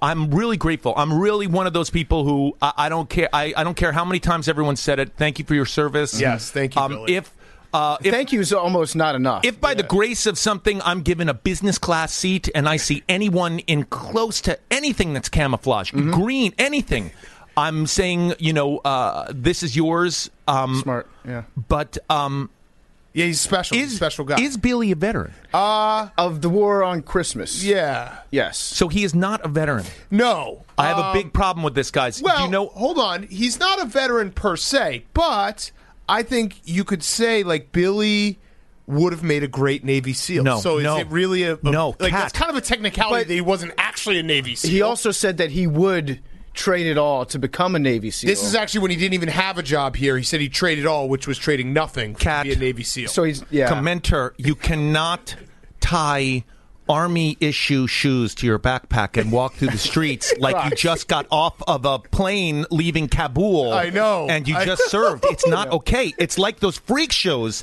that drive fake police cars down the street. Yes. They are freaks, man. Yes. They are a danger. They are a menace to society, and they're actually dangerous because you slow down. Yes, the Crown Vics with the big mirror on the side. They make believe they are officers of the law to make people respect them. It is really messed up. It's actually a mental problem. Yeah, I think so, Billy. No, I agree. The thing with Billy is he's not doing it intentionally. He's just over the years accumulated so many things that are military adjacent because I think subconsciously he wants to be in the military. Right. You play enough Call of Duty, you end up in the military. Is that really stolen valor? Yeah. It's not stolen valor. It's actually a mental issue. Yes, I agree. Stolen valor is saying, I did this. This is my medal. I did that. I accomplished that. He's got, I'm not joking. He needs to go to betterhealth.com/PMT Yes. and type some of this stuff in. Yes. He needs to talk to somebody for sure. Well, thank you. I wish that Billy was around to hear that. I think he needs to hear it from somebody face to face. Yeah, he's on a mission right now. Can I talk about why I've broken up with the Browns? Yeah, let's do it. So let's do your fantasy football rules or whatever you prepared for. So I used to always have at a minimum 2 Browns on my teams. And then last season against the Raiders, I know it was a hailstorm, but the Browns scored, I believe, 3 points in a game. Yes. And Grapple. It was a grapple storm. Yes. A what storm? Grapple. I learned that word last year. So grapple is a mixture of like hail, sleet, and snow, and rain a little bit. And they have a special word for it. It's like a German Midwestern word called grapple. I don't care. Like, I can't. I've been with you for over a decade. You can't score 3 points in a game. You can't do that to me. We watch that game here because we fire up. That's what you really need to do. You need to come with us on a Sunday. Come here. We have all the games on. We sit for 7 hours and watch all the games. But I think we all had the over because it went down to like 33 or something. Like, how could we not? And then they just never scored. It was very upsetting. So I actually I broke up with the Browns. I will no longer be drafting Browns. That was it. That was them stepping out on your marriage. I may, in a defensive player, pick up Miles. Wait, you have a Myles league Garrett. with defensive players? Yes, they're so. I'm in a league. It's a freak show. Yeah. Actually, I got to tell you, You're the freak show. I'm in a league with complete nerds who know nothing about football. And I entered this league thinking I'm going to win this every year. This is easy. I mean, I guess we're allowed to talk about gambling on the show. Yeah. That's all you talk about. I thought this is easy money. Right. And last season I came in last place. Oh, no. And I had to pay the penalty for last place. What was that? It was $200. Wow. It doesn't matter. I can afford the $200 because, I'm on You the got call. a real job and everything. I resell all Stand this By Barstool Me. stuff, the goodies bag that you give me on What eBay. are the residuals on Stand By Me? I mean, they're not. I don't think you can make a living from it, but it's. I mean, they still come in. You get a check every quarter? It used to be paper checks. Everything's gone pretty much wireless these days. For the environment. And That's stuff. got to be kind of a bummer, though, because I would imagine that walking to your mailbox, collecting a check for something that you did 40 years ago has got to feel pretty good. Yeah, I think the actual act of going through them, when I go to my mailbox, I'm like, wow, are we still doing this? Yeah. That's what I feel like. It's and when I go to the post office, shout out to all USPS workers, love them, working hard. Saw your dude coming up here, and dropping off packages and everything. But it does seem like, wow, are we still doing that? It's Yeah, it's I agree. Going into a post office is not. There is a very nice post office here. In Midtown Manhattan, but the post office where I live, I love everyone who works there. It's like it keeps moving from strip mall to strip mall. It's next to a massage parlor now. It's really it gets shady They in the should post serve office. beer in post offices. Yeah. They should just put a bar in. Or deli meat. Both, You're taking if you take a number, you might as well get some deli meat out of it. Yeah, I think financially they're having a lot of problems. The postal service, so I'm not sure they can. It's not like an free- IKEA; they can't get away with free giving away salami. meatballs or something. Yeah. Get John Taffer involved and have it be a crossover event, a post office and a bar restaurant at the same time. Yeah, but he would only feed you late at night. Call it the mail room, MALE. Oh, I like that. And it's a gay bar. Yeah. I do want to say, as you know, I'm a huge listener of your show. I got to give a shout out to a restaurant in my area, the Six Chow House. When they serve wings, you can request only drumettes, which is what I'm a fan of. Okay, Wow. not a flats guy, huh? So you just go. You go like a dozen drumettes. I go straight drumettes. Wow. Straight. All drumettes. I say all drumettes, please. What's the difference between a drum and a drumette? Is it a female male thing? Drum is the leg. A drumette is the wing. It's the leg-looking part of the wing. Got it. I'm a huge drumette fan, but I did get very hungry for wings listening to your show the last couple of they were incredible. If you ever go to Buffalo, which I know. a man of your stature, I don't think ever goes to Buffalo. And no, I do. I've been to Buffalo. Listen, I'm all about the Lehigh Valley up there. I love. I was in Buffalo a couple days ago. How about that? What? Yeah, shocker, No. right? I swear to you. What were you doing? You're up there? lying. Were you hanging out with Benny the Butcher? No, Benny the Butcher with the Labradoodle. No, I was working in Toronto and I flew out of Buffalo. Okay. So you got to go to Wingnuts. I didn't. I went straight to the airport, but next time I will go to You got to go Wingnuts. say Yeah. hi to Ed. Yeah. I've been thinking about it for the last week. I know It's you all guys I really want. painted a picture. All I I really want. did. I'm thinking about it right now. I want to move to Buffalo, across the street. All right, so let's do some fantasy football. Okay, I also I told you I had to always have a Jag on my team ever since I won with Maurice Jones-Drew. The Jags are also, I've broken up with them. They're dead to me. Good. That's probably a smart move. Until Trevor Lawrence gets, settled in, I think you want to avoid them. Last season, I don't know about you guys in varying degrees of relationships and such, but I can't watch Thursday NFL, Sunday morning NFL, Sunday afternoon NFL in the morning. That's what we have in Los Angeles, and then Monday NFL. I have to pick. I get two of those. No, that's not relatable I get two of them. job. So Thursday night's games are typically not the most exciting They're games. skippable for you? Color rush, though. Yeah. The uniforms are slightly different. Oh, really? Yeah, on Thursdays. Oh, you don't even know. Yeah, I know, but I need I'm only given 2 slots a weekend, and I Right. can't waste it on. You you gotta no use it on offense to these Sunday. teams, I Yeah. can't waste it on a Titans Bengals matchup. understandable. you Yeah, know? no, that's fair. That's fair. So last season, I plugged in DJ Shark, who great receiver. I believe this was week 2. The Jags played Thursday night, and I was feeling pretty confident. He's a wide receiver 1-ish, like he's up there. Yes. He was a game time scratch. I was not watching the game. I was at dinner with my wife. Oh. And I came back, and there was a 0 there when I checked my phone. I try not to check my phone during dinner. I really took it out on my children for the next 4 weeks. I mean, I was a different person. It really changed me. And Yeah. I remember looking at the television and seeing, DJ Shark on the sidelines. He did suit up. He just didn't go in the game. And I remember I was looking at the TV and I was like, "That's it, Jags. Never again. I'm done with you." Yeah. They do play. Yeah, they play a lot of Thursday games. You should make one of your daughters the general manager, like the acting general manager, so you can go out to dinners, you can do all that stuff. And meanwhile, she's making sure that you're not missing any open spots in your game. I should.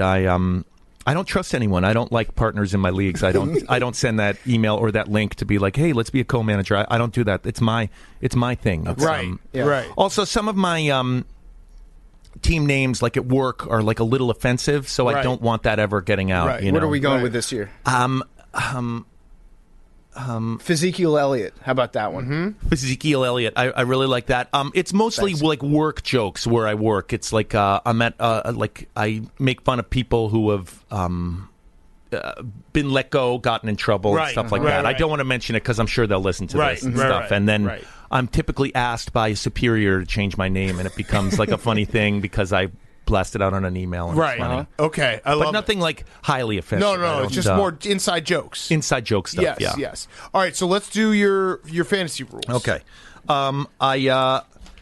I will not be. How many rules did you write? No, I wrote a lot. I have highlights and everything. This okay. is All like right. this is like a Coach Staley. All right, yeah. This is huge. Clipboard. I'll put this in the Hall of Fame someday. I'm no longer drafting any Giants wide receivers. I am from the New York area. I like to watch Giants games.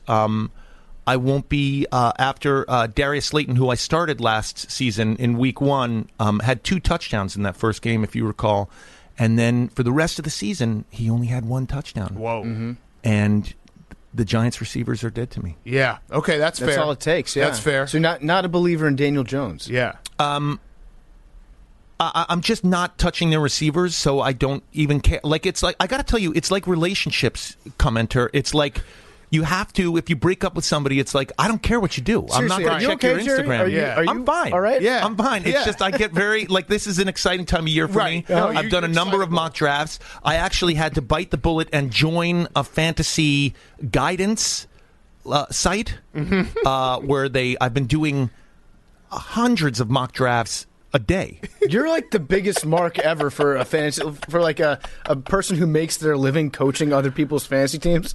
You're like the white whale. They're like, I landed Jerry O'Connell. I have joined a number of those fantasy sites. You know, when I came in, I'm really upset because I came in last place last season. That's It really embarrassing. upset me. And it's people who know nothing about about football. And I'd say the embarrassing part, if I may, not to like really rub salt in this wound, but you came in last and you tried, because usually I tried my hardest. Yeah, right. The last place guy usually is like, oh, he just didn't pay attention, or for he half the leaves league. slots open. Yeah, right. And I got to tell you, it really.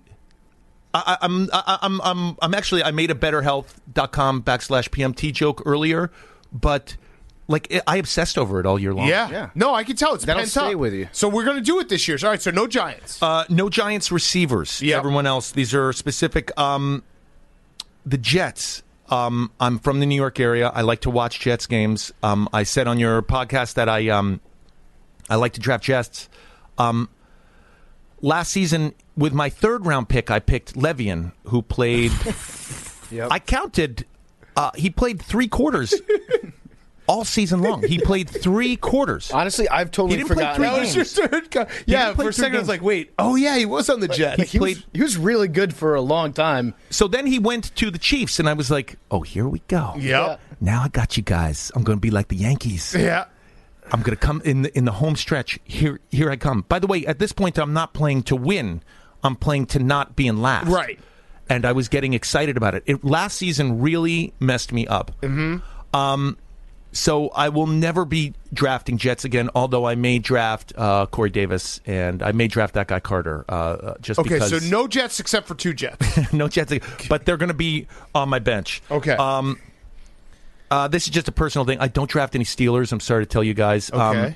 I didn't like when Rudolph, that quarterback, I thought he egged on Myles Garrett. Yeah. And He had it coming. I thought that everyone was saying, "Oh gosh, how could Myles Garrett do that?" But no one talked about what Rudolph It's his did. face. Yeah. We have a theory on this show. His face. He's got too big of a face.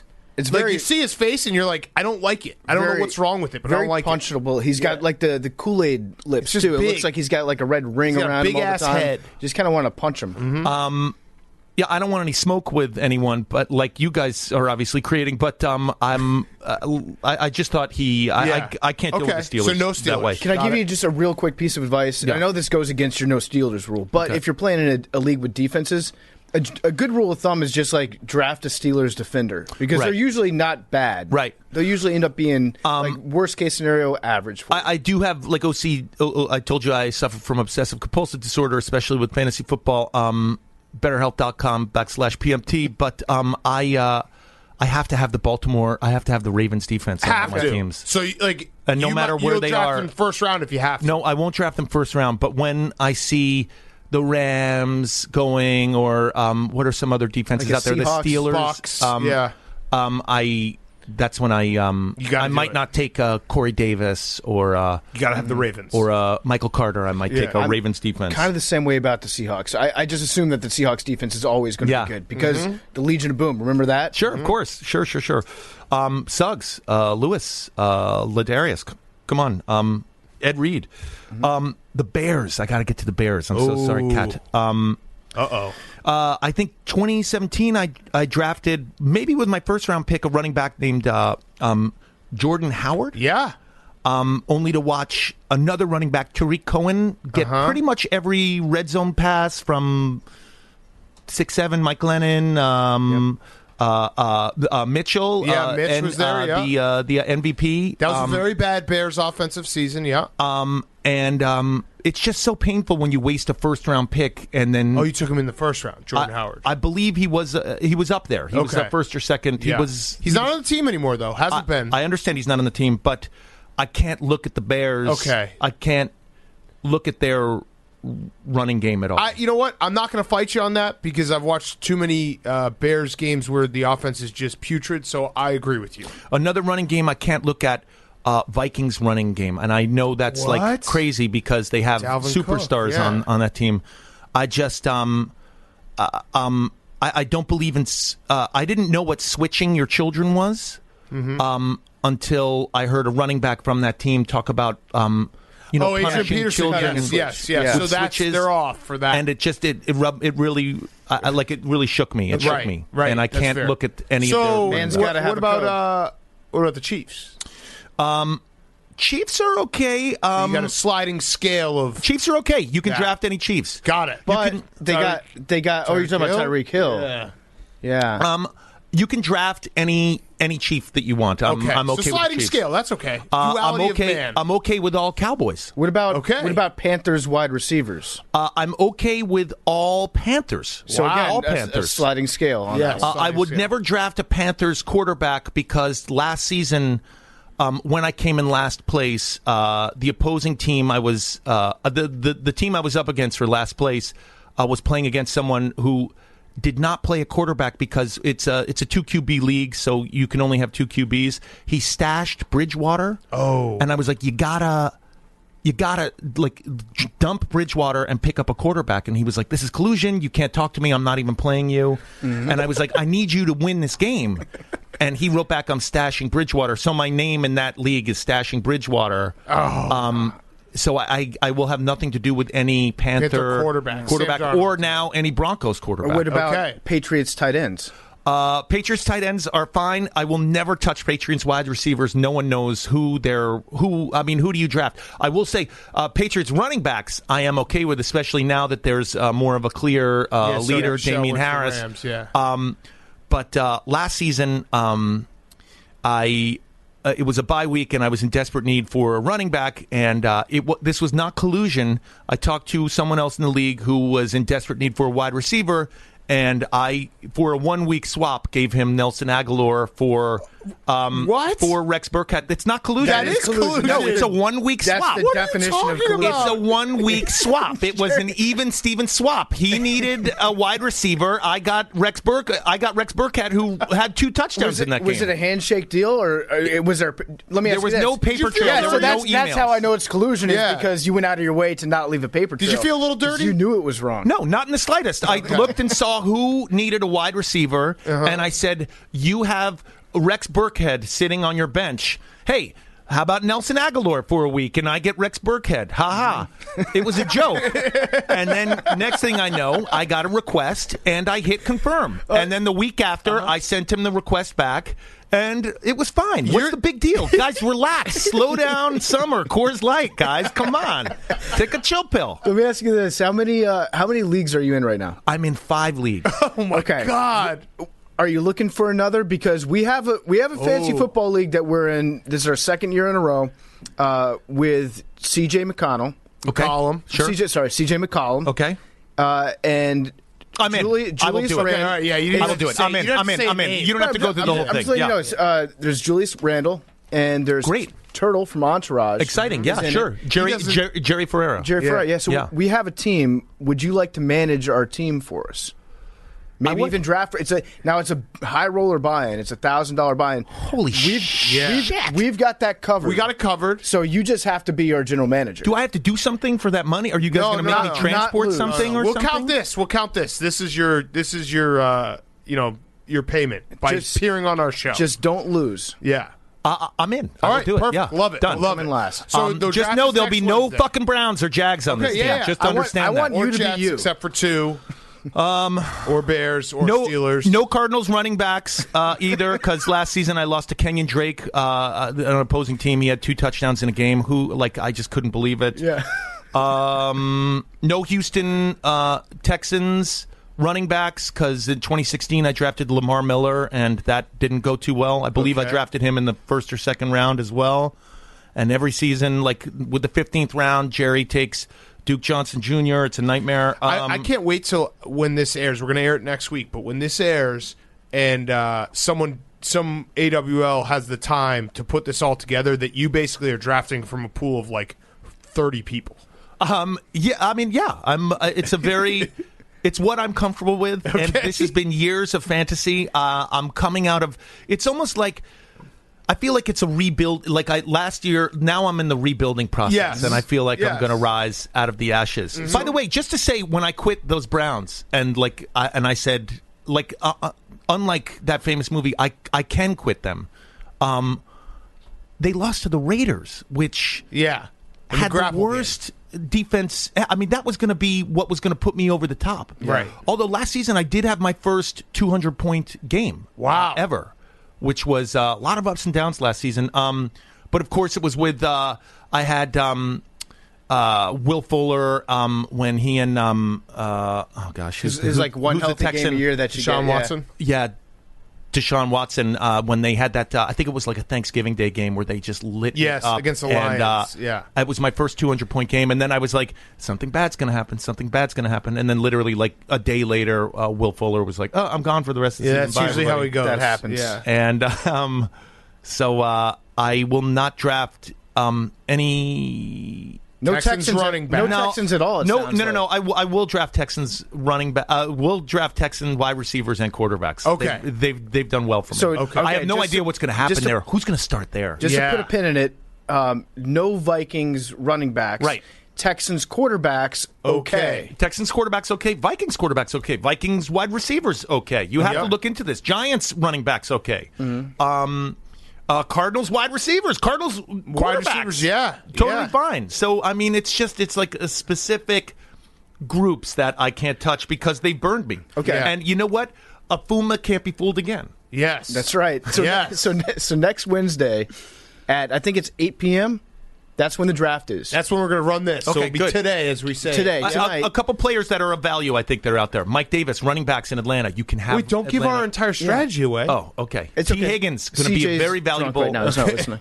very valuable wide receiver. T. Higgins. Okay. Okay. Value. I love a good value. Right. And I think like players like Mike Davis, Corey Davis, T. Higgins. These are Jalen Hurts. I think you're going to be able to get in like the 6th round. I think these are. I love a value in fantasy football. Okay. Give me the official Jerry O'Connell sleeper of the year.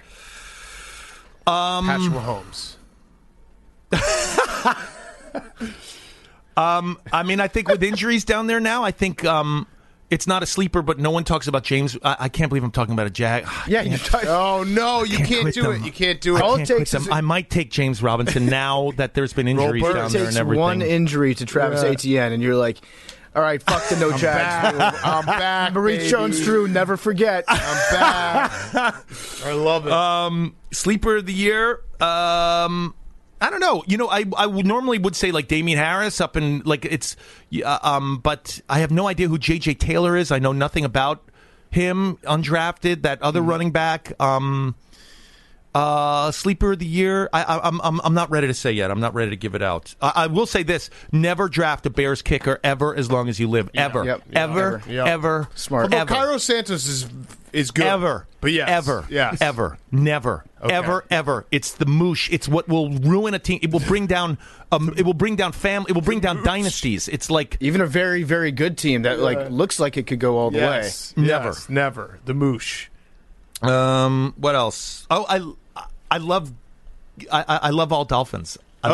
I love Gesicki. I think Gaskin's going to be a value running back. Value. Okay. Okay. Also, I want to defend Hard Knocks. You guys were kind of knocking it a little bit. Yeah. I'm really enjoying the season, and that drone shot I thought was one of the most awesome things I've ever seen. Yeah, It's just, it was. It's missing like I don't know, a waiter bringing out a table for Jerry Jones at midfield. Like it's the 100%. Copacabana. That's really funny. That's a Goodfellas reference for all you kids out there. But I mean, that's incredible what they do with those drones, and it was it's so fun. Everything's so big in Dallas. It's so big. Him coming in the helicopter. It's just they're so smart. They go to Mexico and get players. All of Mexico is going to be instantaneously. Why don't the Bears have go down to other countries and get players? I mean, I don't know because they stink. They can't get players in America. They got to start that first.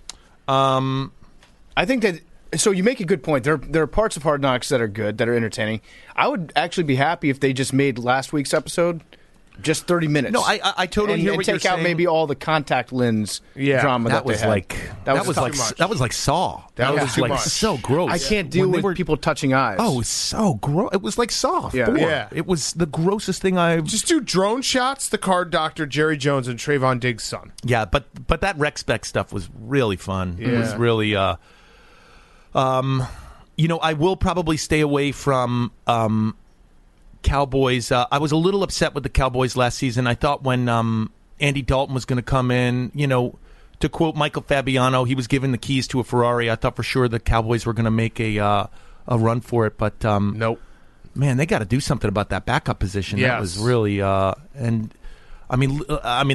just talking about the last episode of Hard Knocks. Leave it to the Cowboys to throw an interception in the fourth quarter. It was like, oh boy, it was just like, oh yeah, you guys are making me laugh so hard, wasting prayers in preseason. Yeah, I mean, really, it's true, right? Pulling out the God card, that it's was a little really too funny. early. That It's was a little really too funny. early. Like it would be like you using God in your mock drafts. Like, you don't want to do that. No. Save it for the real season. Save it for the real draft.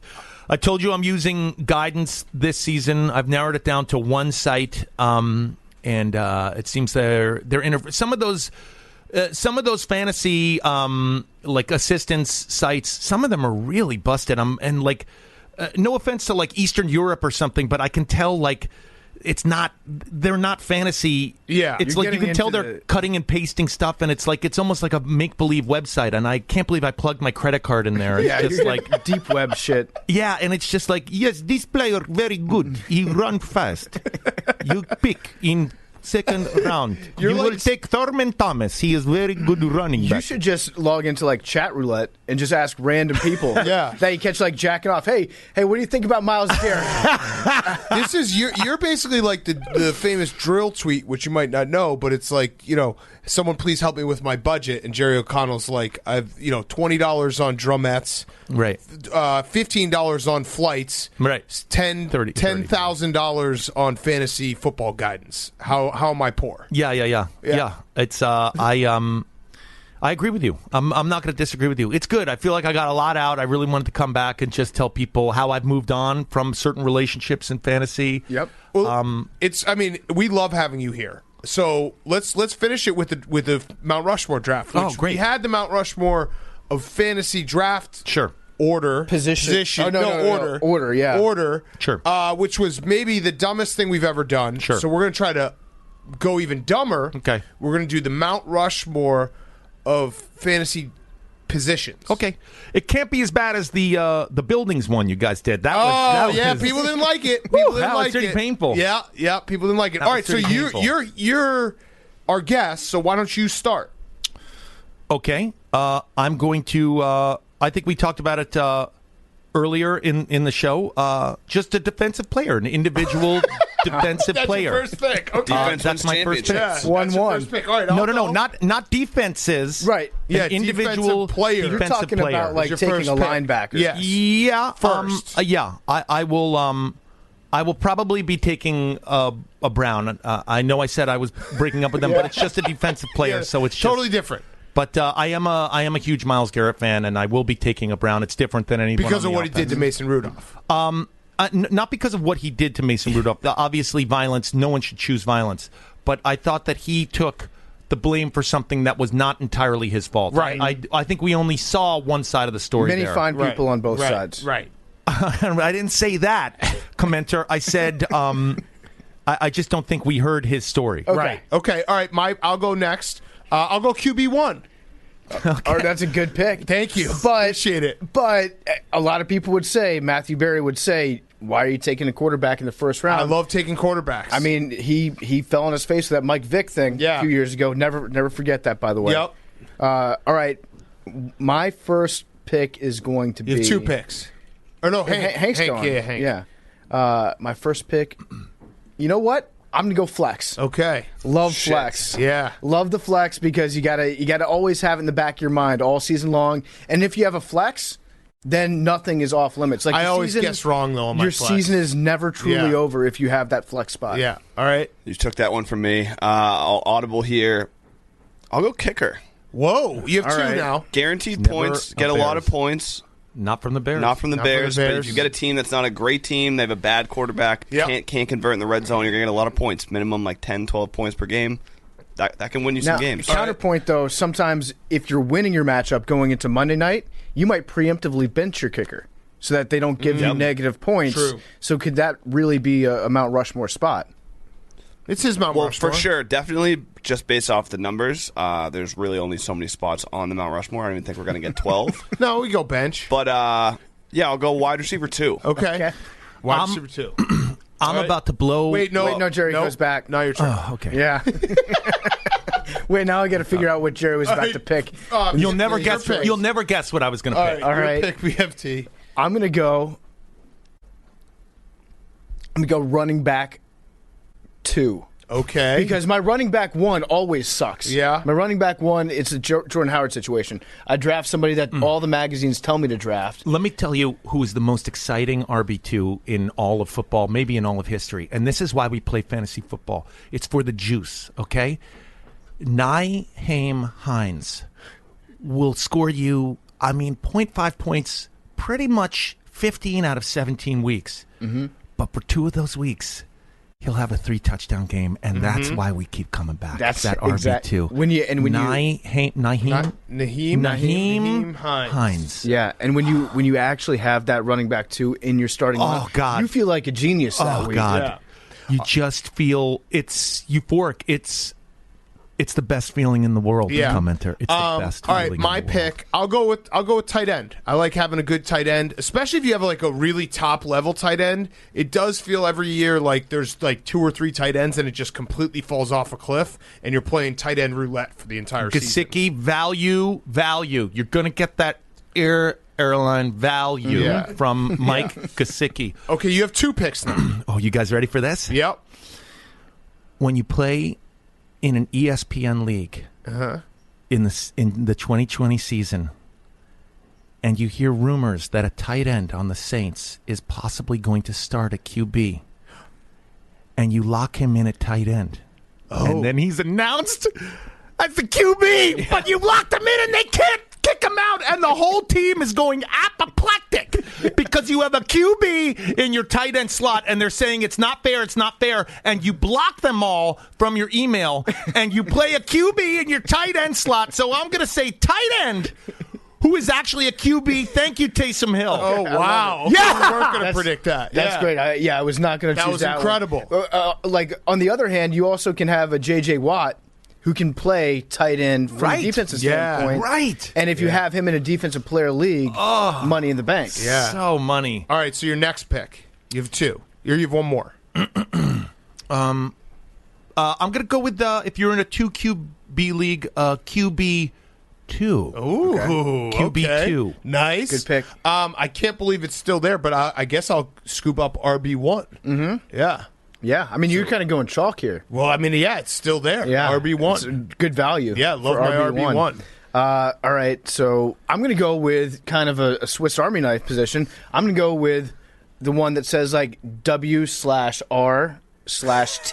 That's the other flex. That's a flex. No, but there's some leagues where flex is just wide receivers and running. This is a different flex. It's a weird flex, but okay.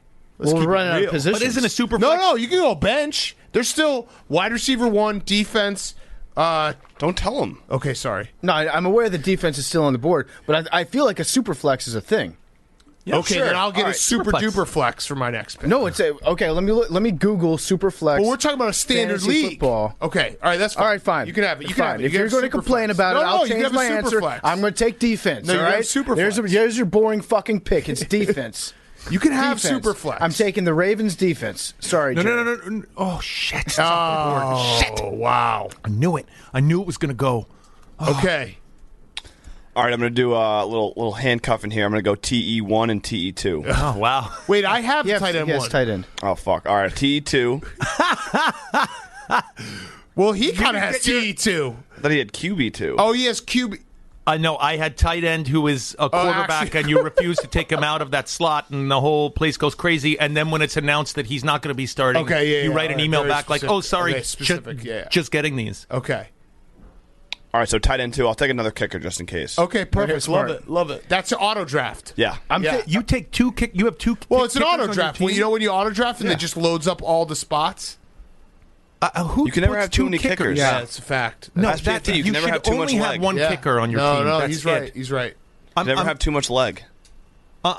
Unless you have who was a stud last season, Gay, who was like the player who was the amazing kicker, Blankenship. Like, I mean, you should never have more than one kicker. It's his I'm draft, sorry. though. You're right. I'm sorry. I'm cross talking. I apologize. Okay, I'm sorry. for my I last had a one. fantasy football podcast for a few years, Jerry. That's true. I'm Are you still I'm doing that, ashamed. Hank? No, Stephen Shea and Ben Mintz are. Nice. My last I'm one. EPing. I'm gonna take another defense, but Ooh, nice. it's going to be whichever defense I like that. is playing against the Texans. Right. That's a good So, pick. yeah, Great so- pick. Second defense is a great pick. So every week a good you have a variation of I like it. and that way you can free up an open roster Yeah, spot I like for it. somewhere else. You don't have to Yes. spend a high draft pick on a starting defense. And by the way, I looked up Superflex. Superflex is becoming one of the most popular formats in fantasy football. Have you ever Just used FYI. it? I did, yeah. When? Last year.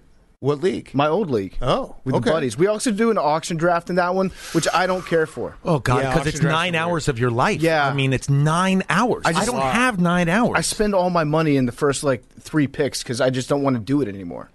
All right, I'll go with bench. Okay. You want to add anything to that? Or No, I mean, I just, some That's guy. every position. Yeah. All right, so I'll go bench. Or you want me to go specific? I'll go bench. The guy, it would actually be kind of a Darius Slayton type. The guy that you pick up from, you look through who has the most, you sort it, who has the most points, and he had all his points in the first few weeks, and you're like, oh, he's had 60 points this year. I'm going to pick him up, and he averages 2 points a week afterwards. Right. So that will be my bench guy, who I pick up, think I got a steal, but I'm not. It's not even close to a steal. All right, it's my turn.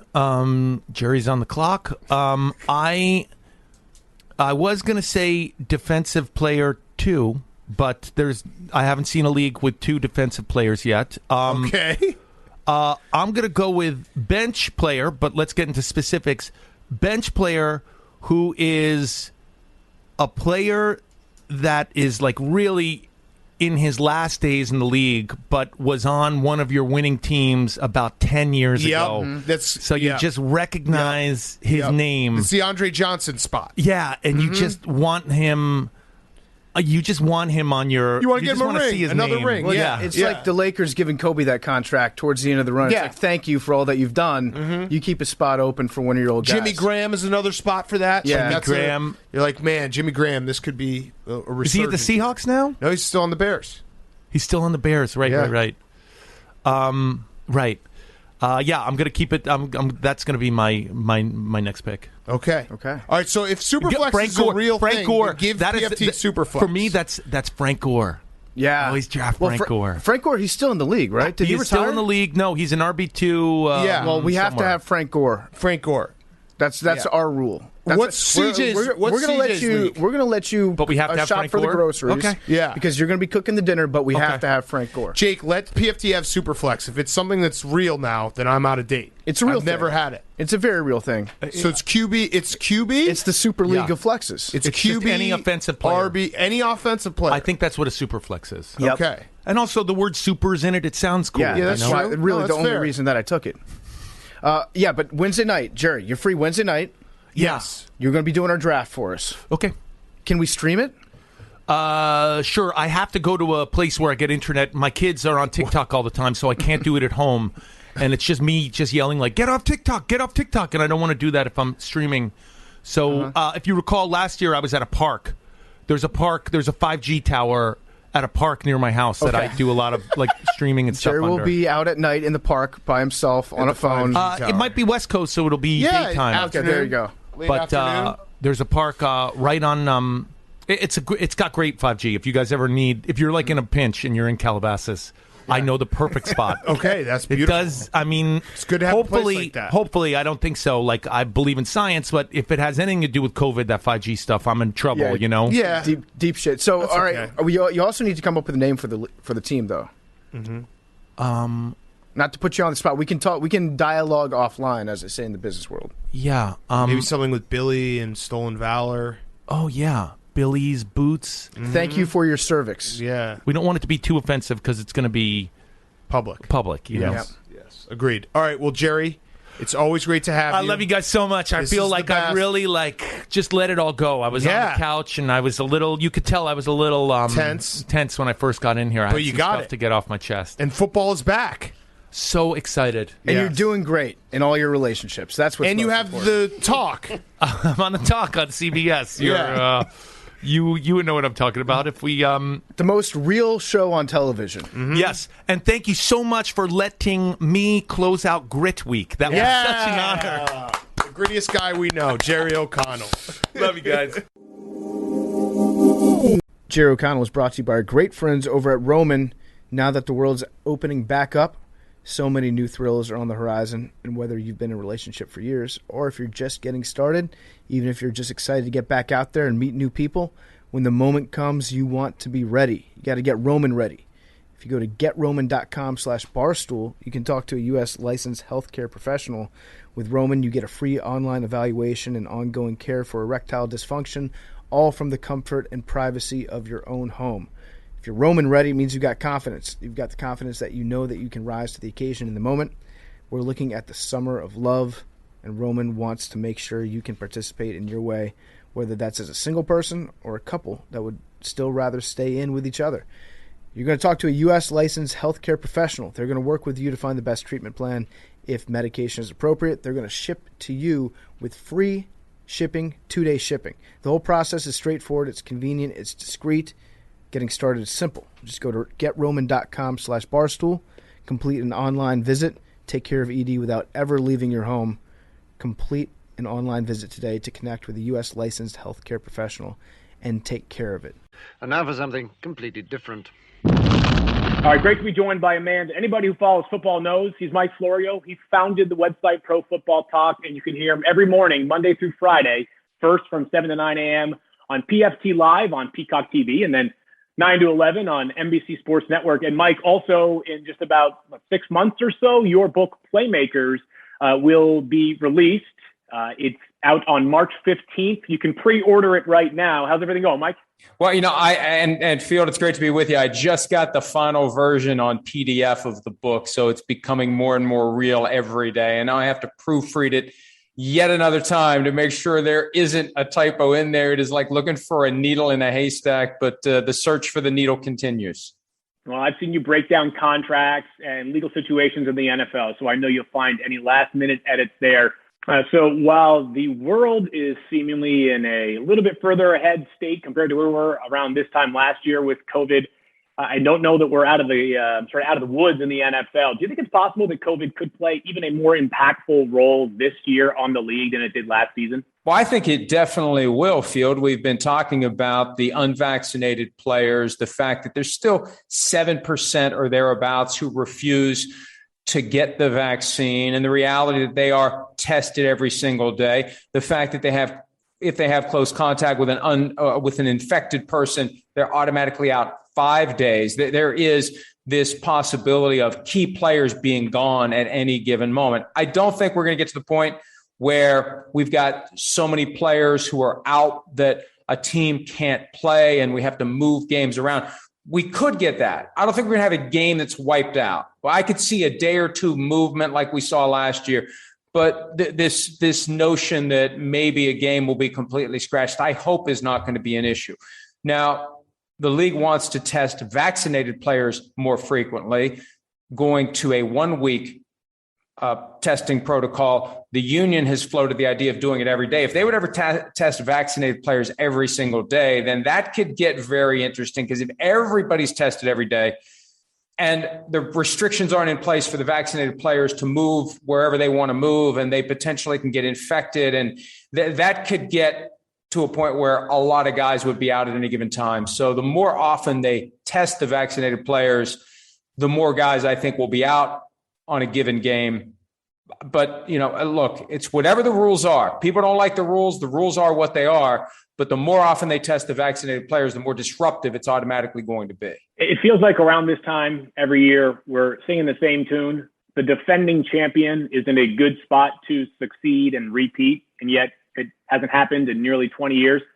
Could the Bucs be the exception? It hasn't happened since Tom Brady was quarterbacking the Patriots all the way back from 2003 to 2004. It feels, I think what's so funny is that the fact that it has been 17 years makes us wired to say can't happen. It can't happen. It's been too long. It doesn't happen anymore. I remember when I was growing up, you just kind of accept the fact that the king of the hill stays on the hill for a couple of years. And it was the exception when somebody didn't repeat. And now we've gone 17 years. They brought everyone back, first time since the late 70s, that all starters are back on both sides of the ball. They addressed an area of kind of need. Gio Bernard there. Last year it was a little Sean McCoy. It was Leonard Fournette. It kind of ping-ponged around. Now that they're very happy with him. Everyone else is back. I picked the Buccaneers to win it last year. Just dumb luck, close your eyes, throw a dart. I thought they'd play the Patriots in the Super Bowl, so I was, half right and half completely nuts. but I'm getting closer and closer to the moment of truth, Field. I'm probably going to pick them to win it again. I can't think of a reason not to. You definitely have to pick them to get there out of an NFC that isn't nearly as top heavy as the AFC. The question is, can they win against the best team that the AFC has to offer? And that should make for a great Super Bowl in Los Angeles. Yeah, a repeat Super Bowl would probably be very entertaining to most football fans. All right, Mike, I want to ask you about your last and favorite topic here, your fantasy team. How many fantasy teams are you playing in this year, and how good is your team looking? Come on, I get the shakes. I get the shakes anytime this comes up because you know what the guys on Pardon My Take do. They find creative ways to get me to talk about my fantasy team so they can say nobody gives a damn about your fantasy team, although they use other language than that. I've got 2 leagues, if you care, and you probably don't. But the drafts are coming up. I like to do the drafts as late as possible because you never know when injuries are going to happen. So, We don't give a fuck. No one cares, Mike. I was set up. No one cares. I was set up. You motherfuckers. You're going to have motherfuckers. That's good. You led that, folks. That's good. You've solicited help from the outside. Oh, yeah. Oh, yeah. You bastards. Good answers. Good answers. Hey, everybody, buy playmakers. Order as penance for what you've done to me. I want a big push for everyone, all of the award-winning listeners, to pre-order playmakers right now. Please. Well, no, but don't order playmakers until you've read Quarterback of the Future, your first novel. Mike, that's you're not going to find that. That's Mike, gone. I think you have the only copy. I think so. Yeah. Playmakers is going to be available to anyone who wants it and many who don't. I can't believe that you even said, "Hey, the guys on Pardon My Take always fuck with me, but here's my fantasy league setup." What are you doing? You should never answer the question. Because who expects Field He's the to perfect allow guy. himself to be used this way? Credit to Field. I thought about it for a few weeks. I was like, who is the perfect guy who is trustworthy that Florio will fall directly in the trap? And you did it again. Well, he sets me up for a fantasy show. Well, Blake said it's a fantasy show. Actually, since we have you both here, and Mike, we don't really care from you, but Field, can you actually give our listeners some fantasy sleepers and some advice? Don't do it, Field. No, don't do it. No, No, we want to hear from Field. I want to hear from Field. He's an expert. I will do this, by the way. And first time that I reached out to Mike, which was late last week, you responded immediately in a way that made me think you were on the scent a little bit because you were like, sure, I'll join, but what's it all about? And I was like, fuck, all right, now I gotta think of something that's creative enough to make sure that you will maintain your obligation on Monday afternoon. So if we do want fantasy sleepers, I think I might just pander a little bit because I'm trying to go through it of names people either know or names that people have no idea about. And because there's so much interest in the NFL, a lot of names are not necessarily sleepers. They're just undervalued names. So Darnell Mooney with the Chicago Bears. Big Cat obviously knows all about him.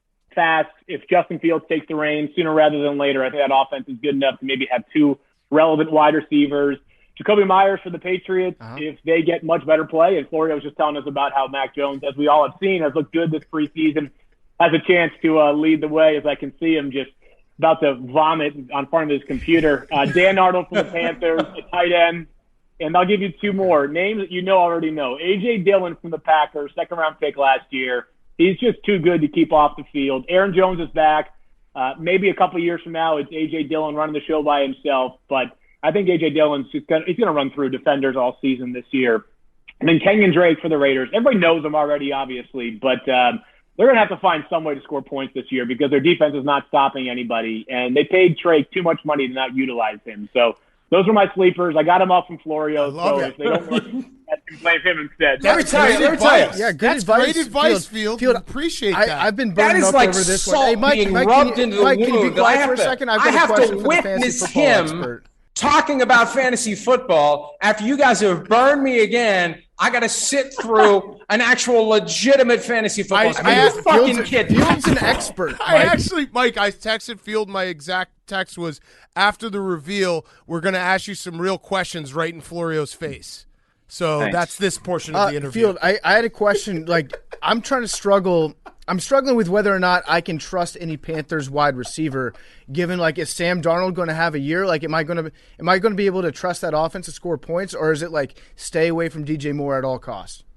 I think I would actually be more in than out this year on the Panthers wide receivers. Okay. I'm a little bit nervous about the overall volume coming down. Robbie Anderson had the quietest 95 catch season. He really did. In NFL history last year, but Christian McCaffrey played just 3 seasons. So McCaffrey, if you assume he's on the field, probably going to have 120 or so targets, which you take away the volume a little bit from someone like Robbie Anderson, a little bit more from DJ Moore.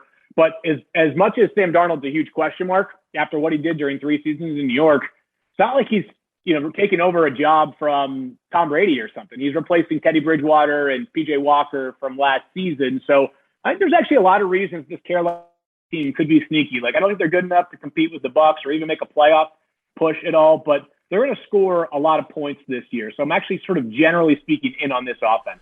All right, so last question for you, Field. So I assume you've done a couple fantasy drafts. Who did you take in your first round in one of your drafts? Yeah, so I've done too many it's really kind of a pathetic excuse of a life I lead over here. But it's depending on where you go. The first 5 picks are probably in most drafts going to end up being Christian McCaffrey, Dalvin Cook, Alvin Kamara, Derrick Henry, and Zeke Elliott, likely in that order. With Saquon Barkley not being a certainty for week 1, there are some people that are concerned about using a high pick on him. And so I'd say usually those are the first 5 picks that I've seen. So those have been a couple of the guys that I've been targeting. But specifically, let's say you're the league you care about the most. Who'd you end up with your quarterback?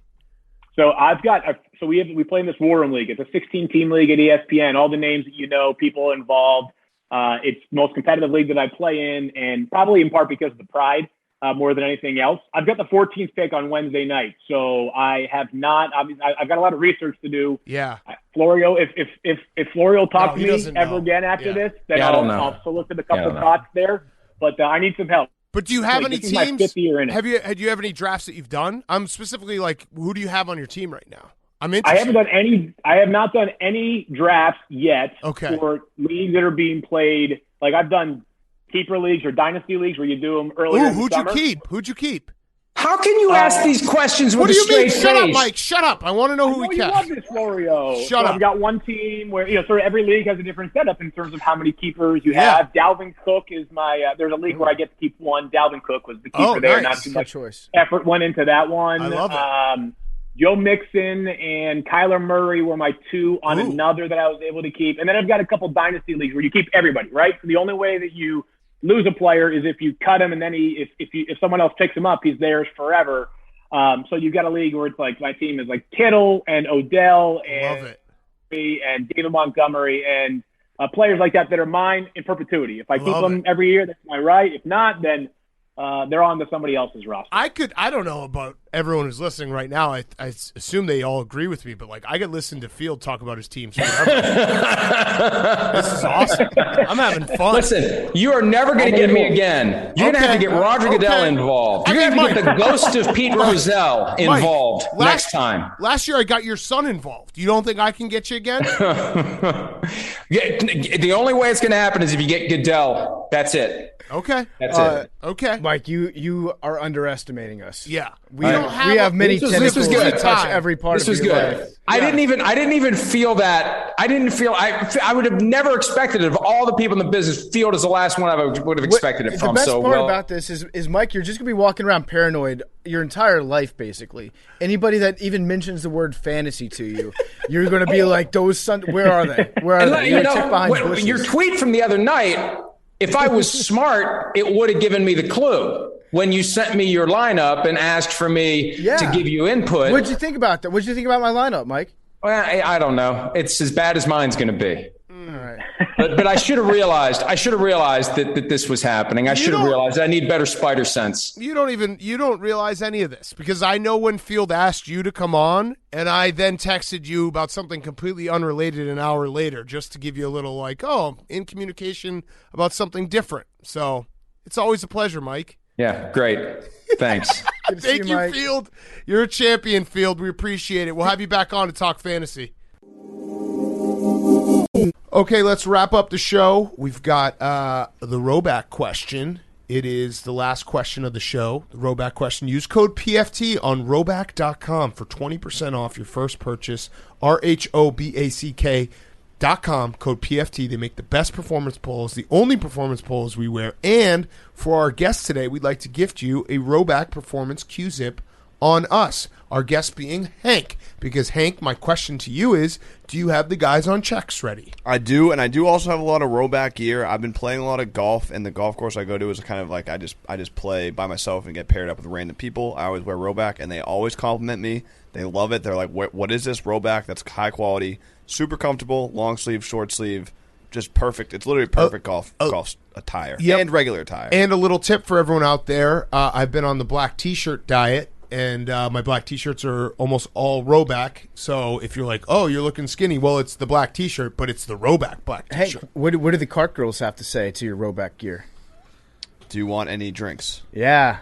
Is that what they're calling it? Yeah.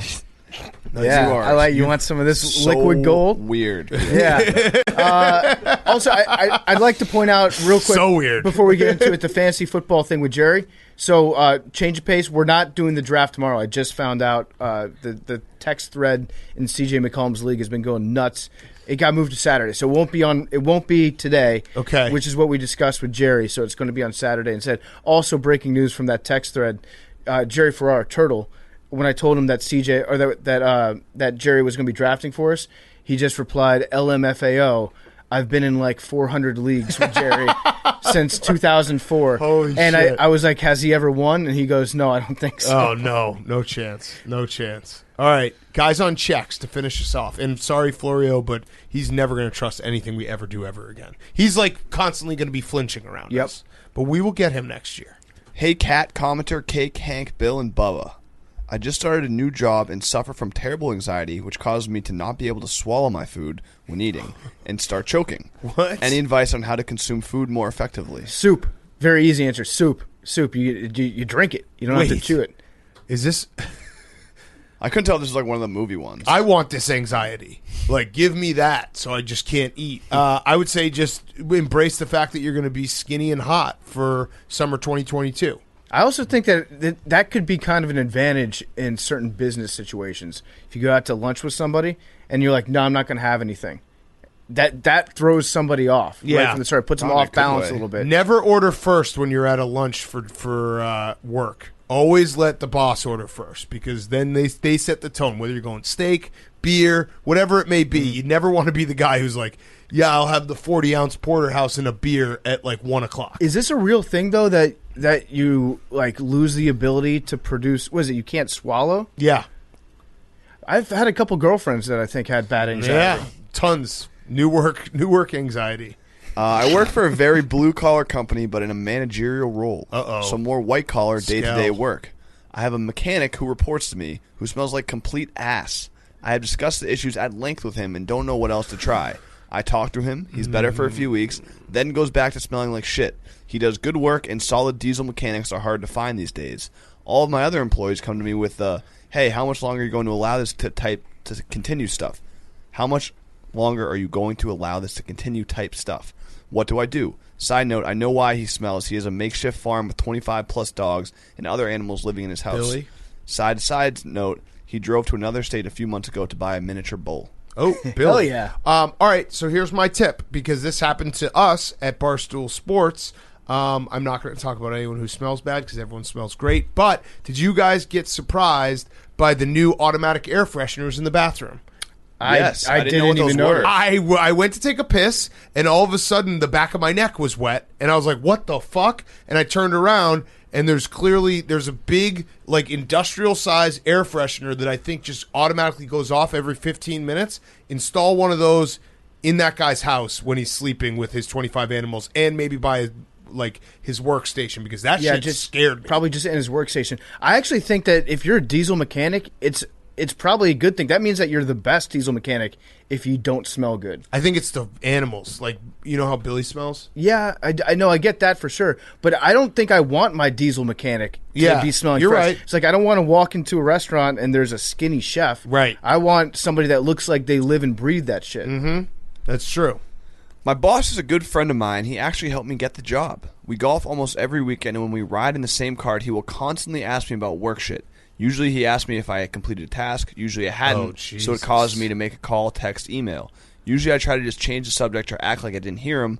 But is there any other way I can get out of the work talk on the golf course? If you guys could tell him to fuck off, that would be great. Also, because he tells me what to do at work, he will always ask me to help him find his ball or to pull the pin for him. That's got to stop. Whoa. I mean, that's just sportsmanship to an extent. Pulling a pin for someone. You got to be careful. Find his ball, though? If they're both like... Yeah, I guess. Yeah, but I guess how if you how lost often? your ball, I would help. But you I wouldn't find be it. like, Hank, go get my ball. No. Right, if like that's if what's you happening. weren't looking, and Right. you made me look, that would be different. I would say, yeah. He's got to be looking with you. I think you have to stop playing this game, and you have to just fake an injury, and then just golf on your free time, because that sounds miserable. Either that or start betting him like a lot of money per hole responsibly. And then that way you guys are just talking shit to each other. Mm-hmm. That when you step on the course, it should be just like a locker room where it's shit talking time with the boss. We're not on the clock. You need to make a move that really sets it aside as being guys' time. Either like shotgun a beer on the first hole, get it started right off the bat. You know that's playtime. Yeah. Or just make a very large bet with him, get his mind focused on something else. Or just try to kiss him in the Yeah. middle of your round and be like, I always get horny when I play golf. And then he'll never invite you back. Something about the holes. This October will be my 10th year working at my engineering firm. What % raise should I be asking for? Ooh, I don't know what do engineers do? Are those the train people? They Bridges. solve like all the world's problems, I think. Do they make bridges, right? Boston Dynamics. They make bridges, but like it's from making bridges to deciding where the toilet goes in a like big building. Yeah, or a cruise ship. Yeah. I think engineers are very smart. I have nothing but respect for engineers because I know they're way smarter than me. What about software engineers? I feel like that's stolen valor. That's also very smart. It's very smart, but I think that engineers to me implies that you're building something tangible. Have you guys ever met an architect in the wild? I've met architects before, back when I was working in real estate. But like, have you met an architect in the wild? I don't think so. No. They are rare people. Like, you've met doctors. You haven't met architects. My neighbors growing up are architects. Okay, so that counts as one. What do you say, Billy? They're also like sometimes assholes. Architects? Yeah, I've Yeah, heard because they that. think Well, they're like artists. Yeah, they are. They're god of their building. Correct. Yeah. And they also Just like blueprints for days. Oh, you know what I really want to do? Like, I would just like to, at one point in my life, walk around with one of those giant tubes that has a blueprint inside of it. Mm-hmm. You look super fucking important if you're walking down the street with one of those. rolling out a blueprint on a big conference table. That's the shit. Mm-hmm. That's what you go to architect school for. I want to do that, roll out the blueprint, or be at a table that's got a map on the table and I'm moving like things around, like strategy and logistics. All I remember from architects is they always wore sweaters and they always got in fights with the general contractors who would be like, this building doesn't make sense. Like none of this is going to make sense. They'd be like, well, this is my vision. Mm-hmm. So, what was the question? Oh yeah. How much should I you don't be know. asking for? I don't know. What is your 50%. okay. Love it. Isn't Yeah. that like a 10-year thing? Either And if they don't give it to you, lean in for a kiss, and then if they kiss you, just say sexual harassment. or 50% raise, ask for the kiss, or be like, you don't have to give me a raise, but the next building gets named after me. Oh, I like that. That way your I think name that's lives how on Trump forever. started. Yep. When do we get to see Coach Doug's again? This was just in the that's in the not guys and questions. checks. Well, he's been on a barnstorming tour. He's throwing up first pitches. Yeah.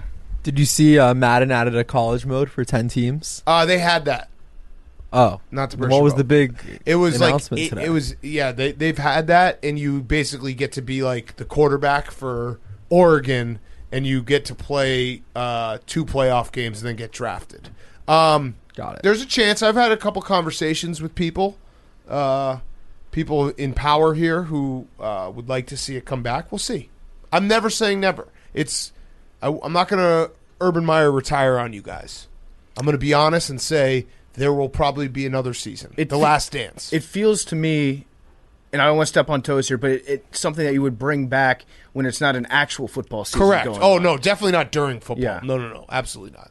Here's a guys on chicks on chucks.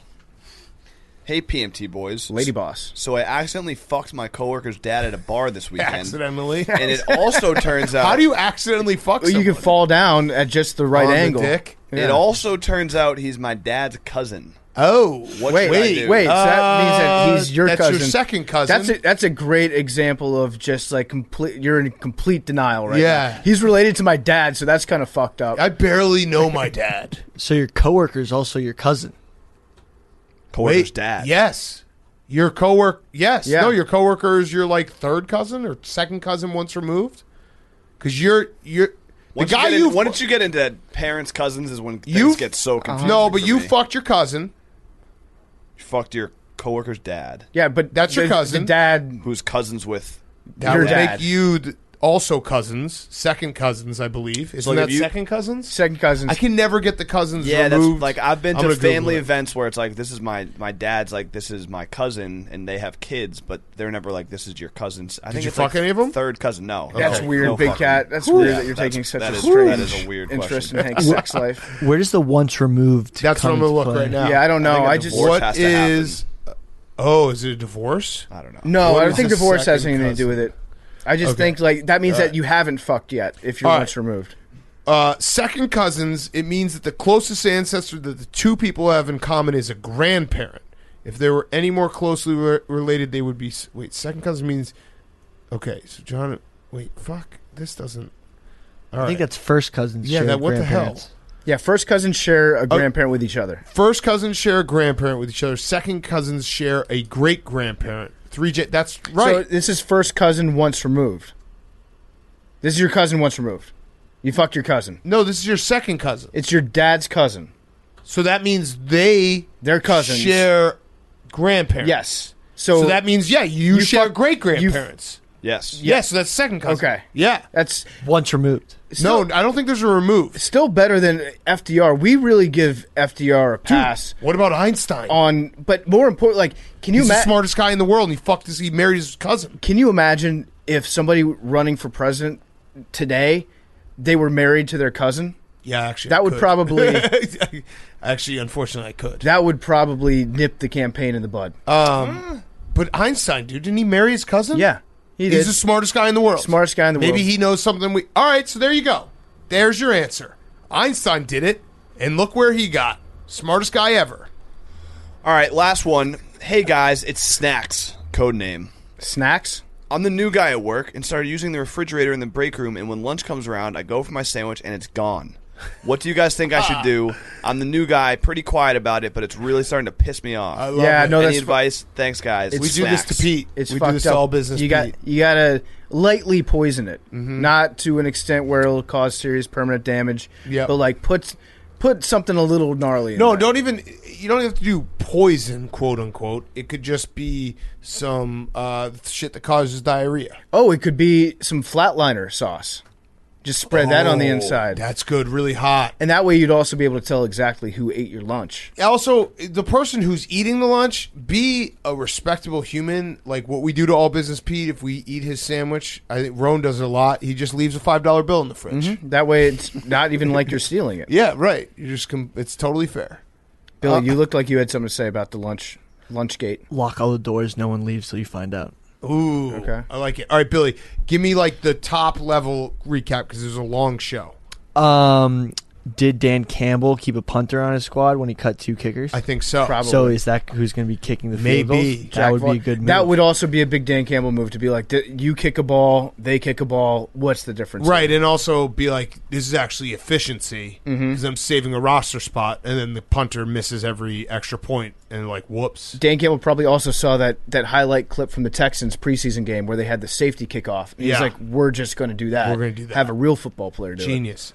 Shout out Chef Donnie and Bobby Lang for big wins at Rough and Rowdy. Yo, shout Should out. have done that on Sunday. Yep. She's at the Riz. Oh, that did you also get in put trouble? up- No, I meant to do it on Sunday, but I forgot. Yeah. Anyway, Oscar Pistorius gets cherry out. bomb? No. This in is, Shout out 2030. Billy, by the way, for I did nothing. He was drunker than Chef Donnie after winning the the fight. fight. Yeah, No, and after. Chef Donnie told me that you were like a great guy to have in the corner. Yeah. You were in war mode by proximity. Uh-huh. It was great. It was Story of so your hype. life, actually. It kind of means that you want to get back in the ring.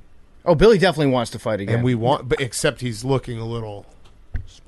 No, who says I'm not going down a weight class? Oh, there are no weight classes. Jake's Billy versus dad, Billy? Ooh, Jake's dad came Billy. in to the office today, introduced himself to Billy. The first thing he said was, T-bomb? "You look a lot smaller in person than I thought It you was- would be." You know what? For the record, Natural alpha. when you move out of your house and start like paying your own grocery bills, like it's very hard to maintain the calories. mass. Yeah. You're, This is- you're wait. blaming your parents. It used to be that no one could spot you in your kitchen squat rack. Now you have Ben Mintz, and now you're saying this, Well, I'm trying to get up there. Billy. I will fund your milk budget. Oh, perfect. Will that help? Yeah, that will help. Okay, so you going get back to whole milk. You get as much milk as you Making the want. switch. You tell me at the end of the month. I want an itemized, actual receipt of how much milk you If drank. I expense, can I Yeah, expense? no. my milk? I'm saying you're expensing it to me. So at the end of every single month, September 1st today, at the end of September, you come up to me and you have a list of every milk that you purchased and drank. I will pay for it. Perfect. That's going to be a lot of milk. I know. I just want to see the list. I want to see how much milk this guy fucking The drinks. only limiting factor is that we know that Billy knows that it's physically impossible to drink more than 2 glasses of milk in an hour. Correct. Correct. It's that challenge. It was right? it was from that it Parks was and not Rec from anything. episode. Oh, okay. All right. Jake's dad has 25, 83. 99. 69. 18. I can't Can't- wait to see how Six. much milk you drink. What's Camel- the over under? Camels can swim. What's the over under for gallons? I think Billy can go through 20 Can we gallons do of milk. any dairy products? no. What Wow, the this is really expanded. I want This ice is- cream. Yeah. Okay. That's well, I'm what not I gonna haven't pay- I been said buying. I'd pay for You're your gonna milk. buy, you're gonna buy Okay. Ginny's ice Make cream. your own and you're ice gonna cream buy with the milk. like the most That's actually a expensive very good goat idea. cheese in Yeah. France. Make your ice cream. Okay. Earn it. Or just drink so much milk you don't want your little cum belly of milk doesn't want any ice cream. Or just go outside when it's cold and chug milk. Same thing. Turn it on. So Blake Griffin was in the Alex studio Ferguson. today. He might have sabotaged the lotto machine. Oh wait. All right, here we go. 99. 8. Jake's dad has 69. 25. If Jake's dad hits this, Billy, you have to drink skim milk for the entire month. Defeats the purpose. Yeah, I 64. 64. So close. Jake, is that scoregami? It's not, but he's going to be mad at himself because that's probably his second number. That was the year he was born. Oh, damn. Way to dox your dad, Sorry, dude. Mr. Marsh. Wait, is his name? His name's not Randy, is it? No. That'd be so cool. If that was Randy Marsh. Love you guys.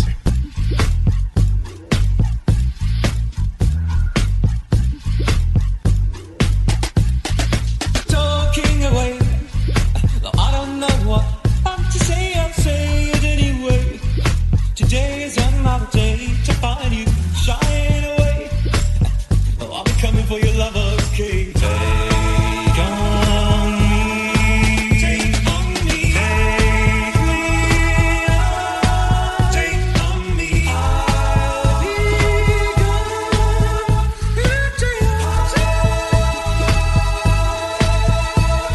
So needless to say, odds and ends, but I'll be stumbling away.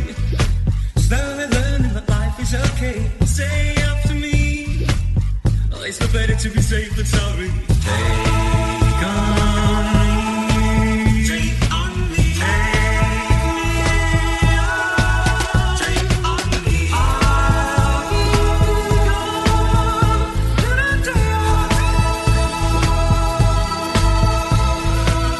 gone. By the time you hear the next pop, the funk shall be within you.